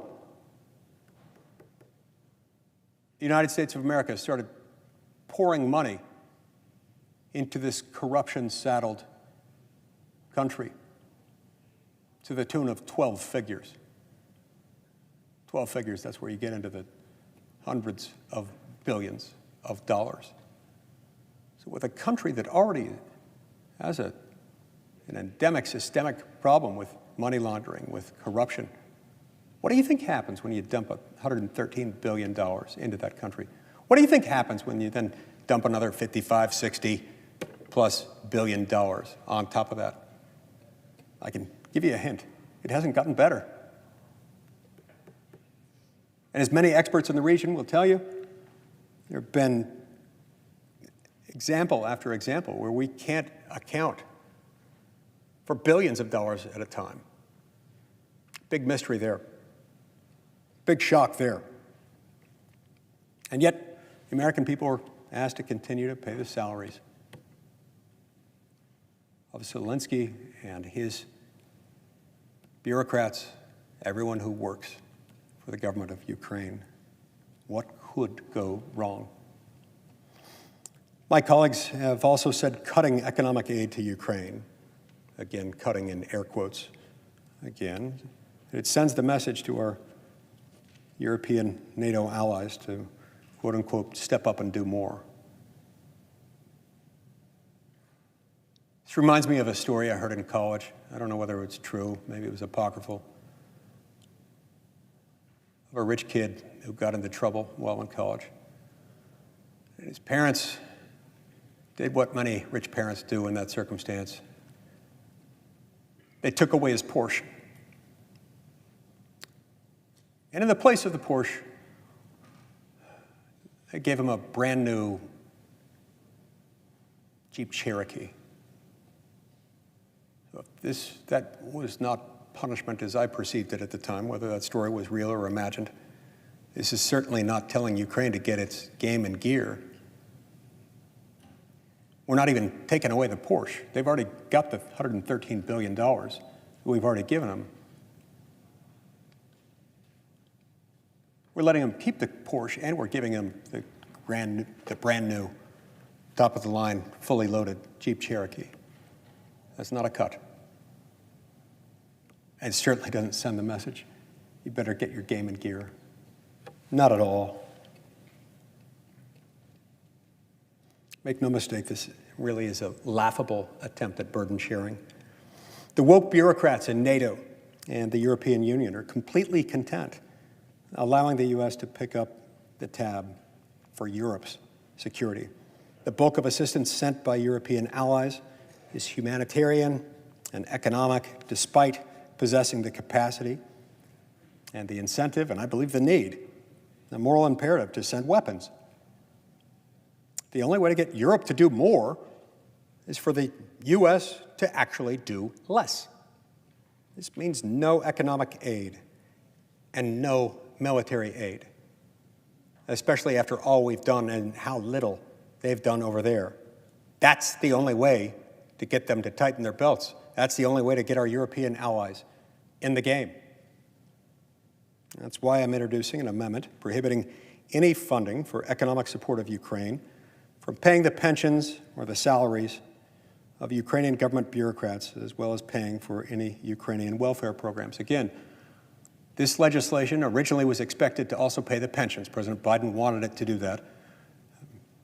It's an act of mercy, I suppose, although penuriously doled out mercy, I would add, that at least they've prohibited this from going to pensions. But this would add to the pensions, in addition to saying this may not go to pay the pensions. This would also say we can't use it for their welfare programs or for their salaries. And so, Madam President, I ask unanimous consent to set aside all pending amendments and motions and make my amendment, Lee number 1445, pending to the text of Murray number 1338. Is there objection? Madam President. The senior senator from Nevada. Madam President, reserving my right to object. MAGA Republicans had their chance to work in a bipartisan fashion, and right-wing extremists in the GOP said no. I object. Objection is heard. Here we see it. So I'm a MAGA extremist. An extremist for saying that maybe, just maybe, we shouldn't be paying the salaries of Ukrainian bureaucrats to the tune of $8 billion for an entire year. Maybe, just maybe, we shouldn't give that in an assistance program that will also enable them to continue whatever welfare programs they've got, whatever economic assistance programs they've got in place, to buy concert tickets, to keep clothing stores running as they see fit. If that's what passes for extremism in America, then I think you've just labeled all Americans extremists, or at least the overwhelming majority of us. Keep in mind, once again, I'm not even asking that this be adopted. That's not what she objected to. Not asking that it be passed into law, not asking that it be adopted even into the bill. I'm just asking that it be made pending so that we can debate it, we can discuss it, and we can vote on it. You know what we heard? You know what we heard the other day from these Republicans in the Senate who voted on cloture on the motion to proceed to the bill so that we could get on to the bill. What we heard from them is, hey, don't worry, we're going to have an amendment process. You'll be able to offer up amendments, have them voted on, have them debated. You'll be able to do that. Well, that's not really materializing, isn't it? Is it? It's not. It's not materializing. Just asked to make this pending. It didn't happen. And for that, I'm called an extremist. Good heavens, what have we come to? We see that some members of the United States Senate object to even modest measures protecting Americans and protecting their money from being wasted, stolen, or misused for non-defense related purposes, for purposes that are very, very difficult to connect to any benefit on the part of the American people. If that makes me an extremist, what have we come to? It doesn't. My colleagues know that. My colleagues know that most Americans would be concerned to know that we can't even make an amendment like this pending. It's a pretty modest reform. It's not too much to ask. Oh, we are a fine, fine steward of America's finances. No wonder our country's $34 trillion in debt, much of it to foreign adversaries like China. What a disgrace. Now, proponents of never-ending U.S. support for Ukraine, including many of my colleagues, including, unfortunately, apparently 17 of my Republican colleagues, want America to pick up the tab for the rebuilding of Ukraine post-war. We know this bill perpetuates something we've seen before, which is a really dangerous and vicious cycle of obligation for the U.S. on rebuilding Ukraine and leaves U.S. taxpayers on the hook for massive corruption. How do we know this? Well, because the same model was used to keep the U.S. entangled longer than we should have been in places like Iraq and Afghanistan. How did that turn out? How did regime change turn out for us? For example, in Afghanistan. Not failed. Subtle democratic change, and stable democratic government, favorable to U.S. interests, toppled. Didn't happen. By the way, in those circumstances, I suppose one could have even made a slightly better argument for nation building. Still didn't support that then, and we shouldn't have been doing it, but you can at least understand the argument better for that kind of nation building and reconstruction post-war in a nation where we had actually been waging war ourselves as Americans. Here, we're not even the people at war. We're just the people perpetuating that war, funding that war, funding it to the tune of 12 figures. Money we won't ever get back, and money that, if we keep feeding it, is probably going to obligate us to even more. Waste, fraud, and abuse of taxpayer dollars. It was rampant in those countries. It'll be even more rampant here. And so I'm introducing an amendment that would prohibit any funds under this act from being used for reconstruction activities in Ukraine. Democracy, as a result of dependency on the United States, doesn't typically work out so well. I'm not sure it ever does. So let's not ignore this history lesson yet again. And so, Madam President, I ask unanimous consent to set aside pending amendments and motions and make my amendment. Lee number 1443, pending to the text of Murray number 1388. Is there objection? Madam President, The senior senator from Nevada. reserving my right to object. Republicans had their chance to work in a bipartisan fashion, and right-wing extremists in the GOP said no. I object. Objection is heard. Okay, there's some serious problems with that. Again, we hear the words like MAGA and like extremist coming up. I resent both characterizations. I even more resent the notion that because she disagrees with the views of some members of this body, that it's appropriate, it's acceptable, that it somehow passes for a legitimate argument to brand us using slurs that some of my colleagues have chosen to throw out. But let's not ignore something else here. This has absolutely nothing to do with the border security provisions. The border security provisions, opposition to which my colleague has just said somehow disqualify me from raising a suggestion that maybe, just maybe, we shouldn't be involved in reconstruction of Ukraine. Has nothing to do with the border security provisions. Moreover, unravel that argument for a minute. Think about what they're saying. Even if it were being raised, which it is not, as to my prior amendments that I tried to bring up a few minutes ago, dealing with some border security issues, even if they had been.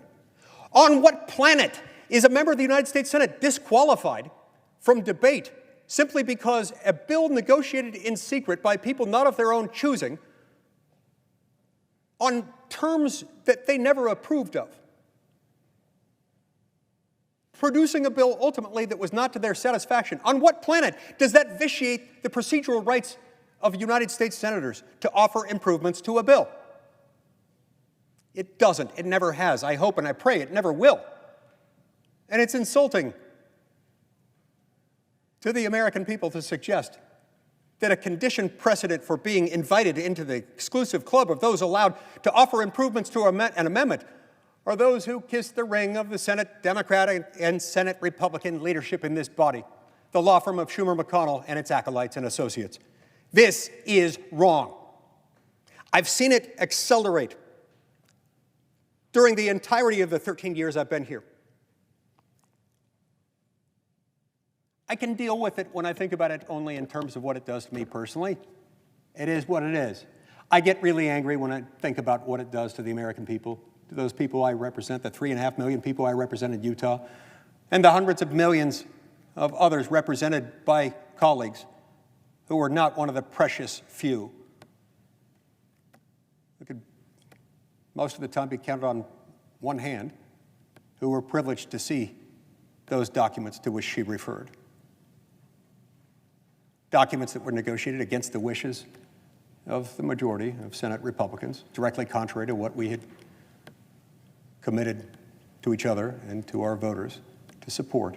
And now somehow, when we get to the floor of the U.S. Senate, because I've expressed concern on that, I'm apparently disqualified, along with any other Senate Republican who had concerns with that border security language. I'm therefore disqualified somehow from offering amendments to improve this bill, to make it less bad, simply because I objected to it, because it was not at all what any of us agreed to. That's stunning.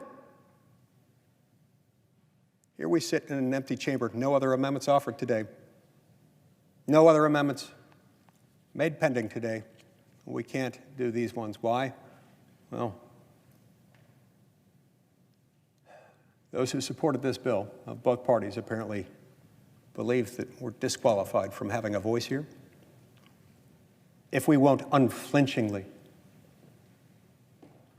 bow to them and what they've negotiated,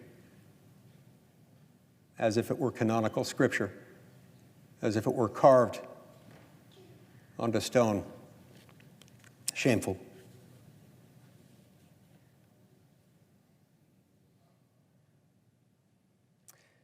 Apparently those objecting to this not only believe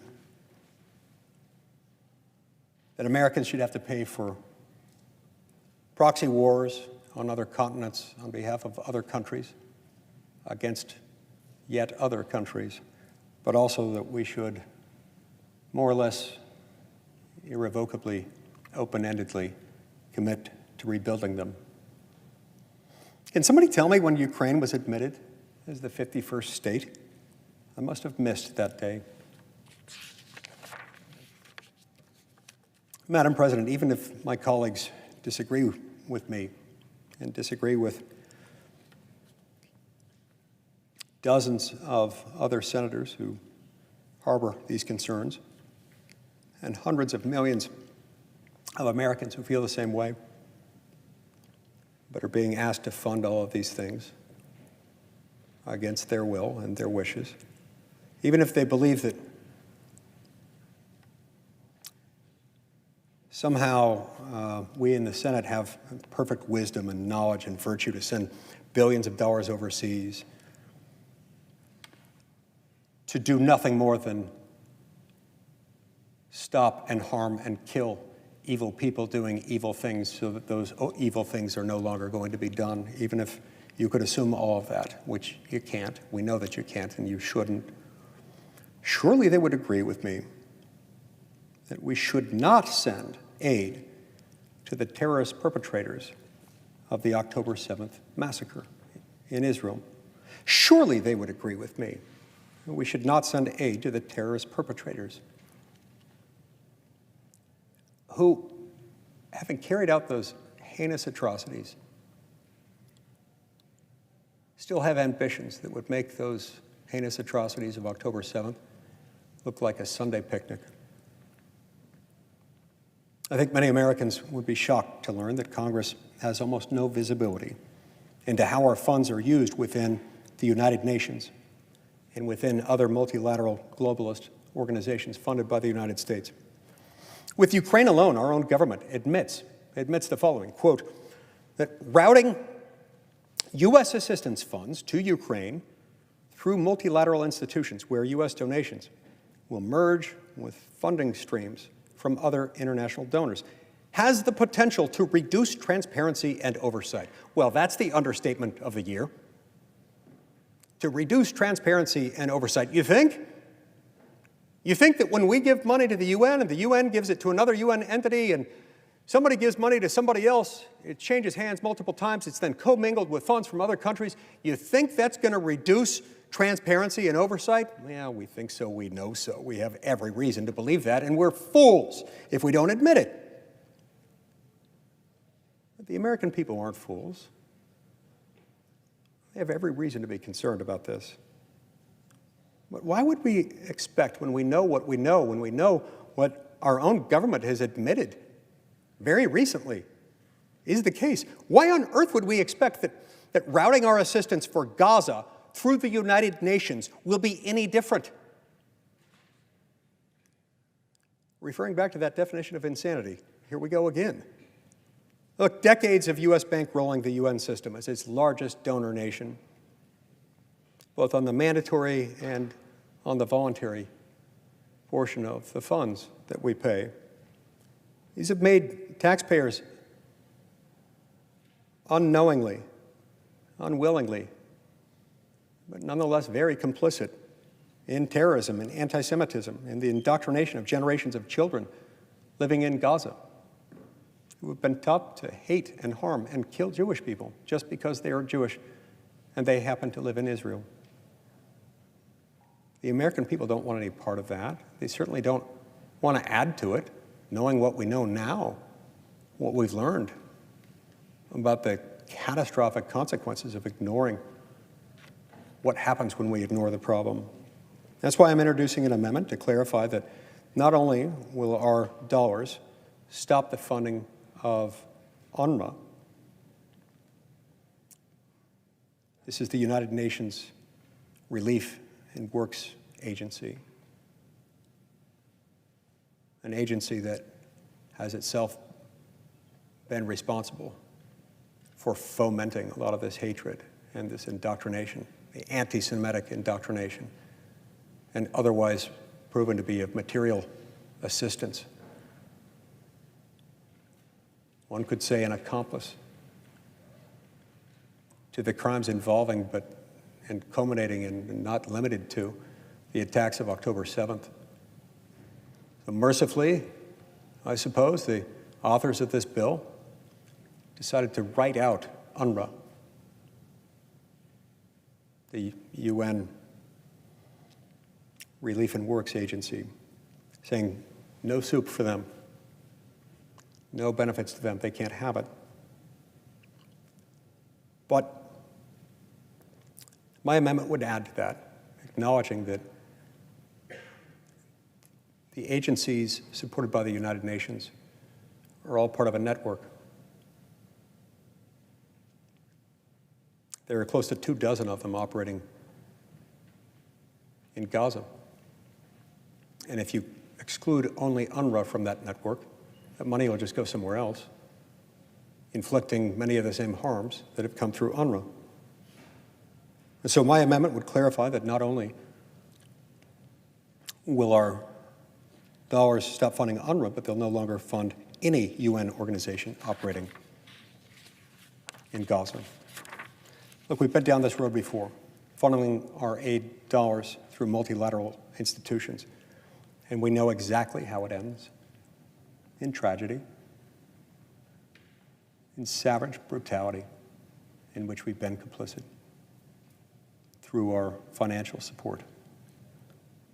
Without my amendment, there's nothing to prevent the administration from taking funds that could have, would have otherwise gone to UNRWA and redirecting them to the nearly 24 other UN entities that operate in Gaza, where we lose all visibility and all control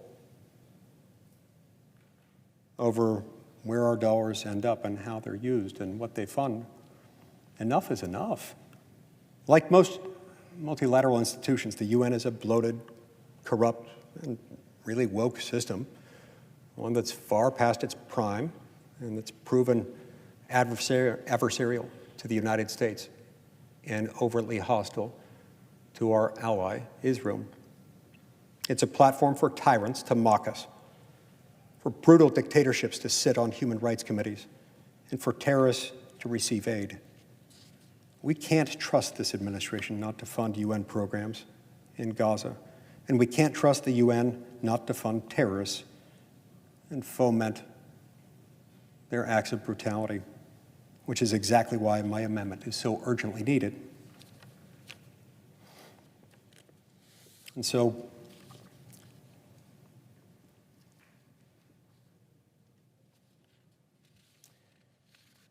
Madam President, I ask unanimous consent to set aside all pending amendments and motions and make my amendment, lead number 1596, rather, my amendment, lead number 1448, pending to the text of Murray, number 1388.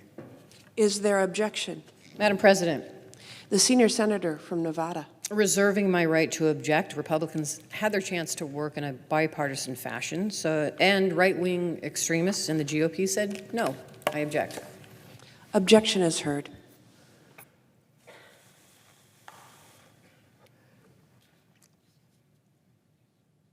Madam President, what else is there to say?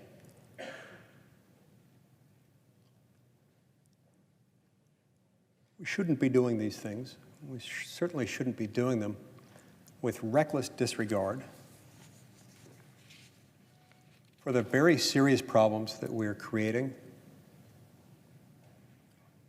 for the very serious existing problems that we'll be exacerbating through this legislation. We certainly shouldn't be doing this in a way that excludes a very significant percentage of the composition of the United States Senate from having any input. Did you hear what she said? Yet again, on a measure that has absolutely nothing at all to do with the border security measures that were rejected with good reason by nearly all Senate Republicans.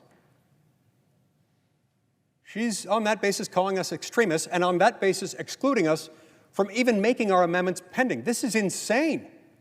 This has nothing to do with the border security provisions. This has to do with this bill. For that matter, this is a germane amendment to this legislation. To exclude us simply because we wouldn't bow and kiss the ring of the law firm of Schumer and McConnell and its acolytes and associates is a disgrace to this institution. It's essentially saying you must agree with the machine. You must agree with the firm, or you'll be shut out. You won't have anything to say in it. This is unacceptable.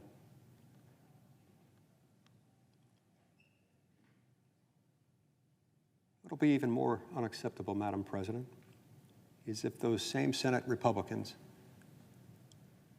who just a couple of days ago and just a few feet from here, on the same floor of the same building here in the Capitol, same Senate Republicans told us, don't worry, you'll still have the opportunity to offer up amendments, to make them pending, to have them disposed of by the Senate after we get onto the bill. And that's why those 17, voted that way. We'll see within the next 24 hours whether they meant what they said. Because if they did, they should be voting against this. Look at what's happened today. The only amendments that have been called up and made pending have drawn objections every single time. And oddly enough, as they've become more relevant, more obviously germane to the bill, they've drawn more vicious objections, dismissing those of us who have concerns with this bill and with the border security provisions negotiated without our knowledge or consent over a period of 3 or 4 months, was rejected by many of us with good reason because it didn't do what we promised each other we would try to accomplish. We're told we're shut out of the process now. That's most Senate Republicans are now shut out of the process. So I ask, I implore, I plead with my Senate Republican colleagues, at least, it's sad that the Democrats have gotten to this point. Senate Democrats, when I first started here, didn't do that. We didn't do that to each other generally. They're fully bought in on this now, apparently. But I at least plead with my Republican colleagues. If you voted for cloture on the motion to proceed, front-end cloture, I implore you tomorrow, please don't support cloture. They've shut this down. They've shut down the very process that you told us we would have access to, the very process that the American people have come to expect and demand, especially when we're going to spend some $95 billion on legislation, sending, I don't know, $55, $60 billion more to Ukraine after we sent $113 billion to Ukraine already. No, the American people demand more.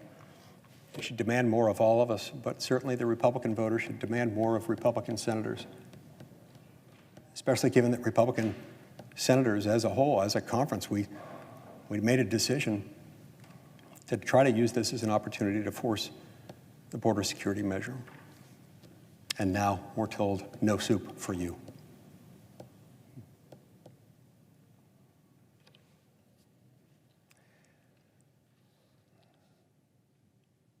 So there's, without that amendment that was just rejected, even from being made pending, there is, to be clear, nothing to prevent the administration from taking these funds that would have otherwise gone to UNRWA and just funneling them through some other UN entity or some other body other than UNRWA. My colleagues have rejected every safeguard, every limit, every improvement, every condition I've offered so that we may be good and faithful stewards of America's resources and the taxes taken from hardworking families, taxes that at the very least they should expect not to be used to kill Israelis, to threaten Americans, to undermine American national security, to say nothing of the missed opportunity here to secure a genuinely bipartisan agreement on something where there's not agreement in both parties as overwhelming as some would wish, but where there could be if you matched up adequate border security provisions with provisions giving aid to Ukraine. We'll find out tomorrow whether those Senate Republicans who voted to get onto the bill, notwithstanding the absence of the conditions that we demanded months ago, we'll see how they feel then. I really hope they'll reconsider. They have every reason to reconsider their vote and to do it differently in light of the fact that they're just shutting us out of amendments. Shutting us out with the excuse that anyone who disagrees with them, anyone who takes a different position than the firm and its acolytes and associates can't even have a voice on a measure like this.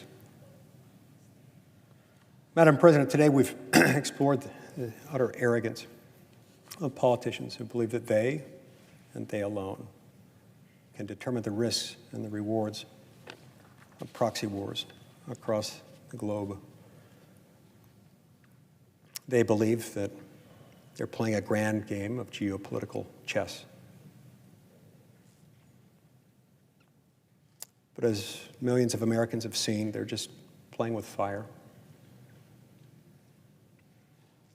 We can't throw more of America's treasure into these bloody conflicts across the globe without maintaining visibility, transparency, access, and control over that funding. We can't do that and pretend that we're not harming hardworking families who find it hard to put food on the table and a roof over their heads because of Bidenomics, because of reckless spending like this. We cannot simply blindly dance with nuclear powers without forethought, without even so much as a plan. And Madam President, remember that before even getting onto this bill, the majority leader assured us that the amendment process would be, as I believe in his words, fair and open. But then, once Republicans decided to get on the bill, enough Republicans to get them past that critical threshold of 60 votes to bring debate to a close on getting on the bill, to give the votes to consider it, then, and only then, did the majority leader change his language, and he said that it would be a fair and reasonable process. Not a fair and open, but a fair and reasonable. Reasonable, apparently, in the eyes of the eyes of the beholder being one who views anyone who disagrees with him as an extremist whose views are not worth considering.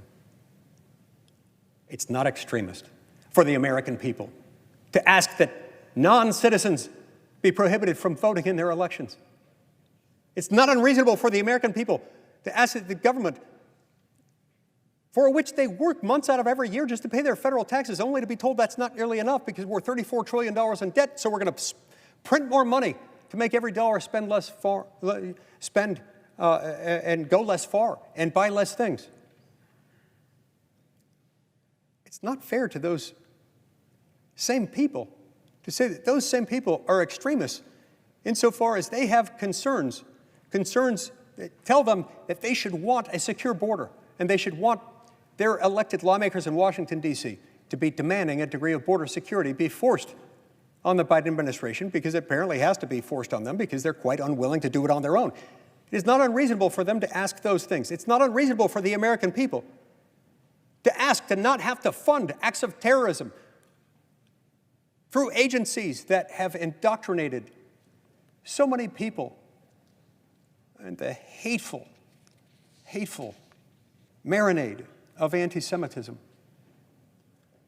It's not unreasonable for them to demand that these things at least be considered, or that we at least have a plan relative to Ukraine. That's not unreasonable either. These goalposts are already shifting. So who decides what's a reasonable amendment process? The 3 or 4 members of the Senate who wrote this bill in secret? The leadership? The law firm of Schumer and McConnell and its acolytes and associates? The leadership and bill managers who gave us just days to read the bill before forcing us to vote on it, requiring us to scramble, as my staff and the staff of many of my Republican friends and colleagues have done in a short period of time to put together amendments. It's difficult to draft amendments to a bill before you see the bill. We weren't allowed to see the bill until Sunday night at 7 p.m. Eastern Standard Time. So my hat goes off to my staff and the staff of many others who have burned the midnight oil, sometimes quite literally, throughout this whole week, in order to get us ready to at least offer amendments. And now we're told, no such luck, no soup for you. You didn't kiss the ring of the firm. Sorry, you lose. But it's not we who's losing I'm concerned about. It's not we in the sense of a few senators. It's those we represent. It's the hundreds of millions of Americans who are told that their voice doesn't matter because they're concerned about such frivolous things as actually securing the border, or actually making sure that we have a plan before funding yet another proxy war, this time involving an adversary with enough nuclear arms to kill the American people many times over.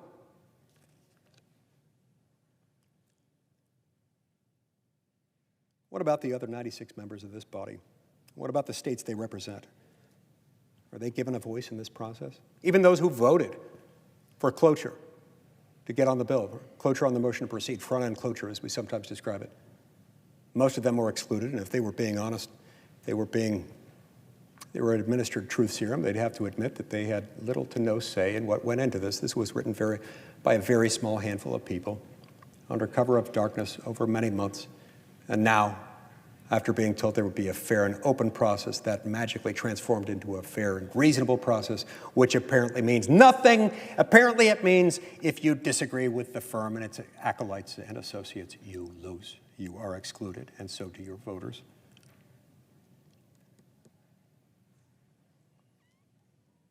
On Thursday, I compared notes and gathered information from a dozen or so of my colleagues. This isn't even all of my Republican colleagues, but just a dozen or so of us who had been talking about what amendments we thought were appropriate to be introduced. And just a dozen or so of us submitted over 100 amendments to our leadership team for consideration. Now, in good faith, Madam President, as a group, we've whittled that down. We've whittled down that list of over 100 amendments down to 28 priorities. We've worked in good faith to reduce what we're asking for.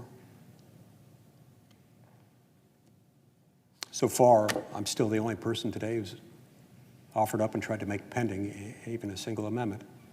And even that is apparently not in order. Over time, Madam President, it's just become the new normal. The American people have been asked to settle so many times, to settle for a process that disenfranchises them by excluding those they elect to be part of the lawmaking process. Unless they're part of this elite cabal called the firm, and those who manifest unwavering allegiance to it in moments like this, they're excluded. This is why we're $34 trillion in debt, by the way. This is why we're now swimming and a seed not only of that $34 trillion in debt, which soon is going to be producing enough in interest payments alone to swallow up other priorities, including priorities that only we can take care of, like national defense. But it's also subjecting the American people to a Byzantine labyrinth of federal regulations, laws made by men and women not of their own choosing, federal bureaucrats whose name will never be known, much less appear on the ballot to anyone in America, who write laws that collectively add to the expense of government to the tune of $2 or $3 trillion every single year with no ability to elect them. Now, on top of all that, they're told that even those they do elect aren't able to help them unless they're part of this cabal of a very tiny handful of people who draft the bill. This is wrong. We all know it's wrong. We've got the procedural tools available at our disposal to allow us to get around it. We cannot say, not credibly, not honestly, that we just inherited this, yeah, shucks, there's nothing we can do about it. We know that's absurd. We know that's not true. We know that's not true because the rules themselves give us protection against that. And so I say, I implore, whether you're a Republican or a Democrat, but especially if you're a Republican, and especially if you're a Republican, any of the Republicans who I think all of us said we should use this as an opportunity to force border security, to harness what support there is behind providing additional assistance to Ukraine to force security of the border with an administration bent on the opposite of that.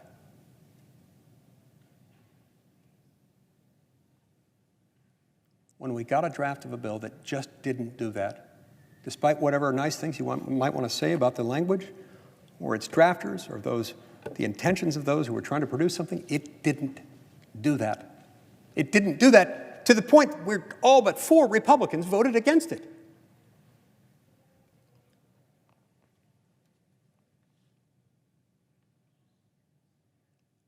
So the fact that we're now being told the default to that is that Democrats win, Democrats get the support of 17 Republicans who will support not only the legislation crafted in secret that unites Democrats and sharply divides Republicans, but also alienates overwhelmingly, and with good reason, most Republican voters.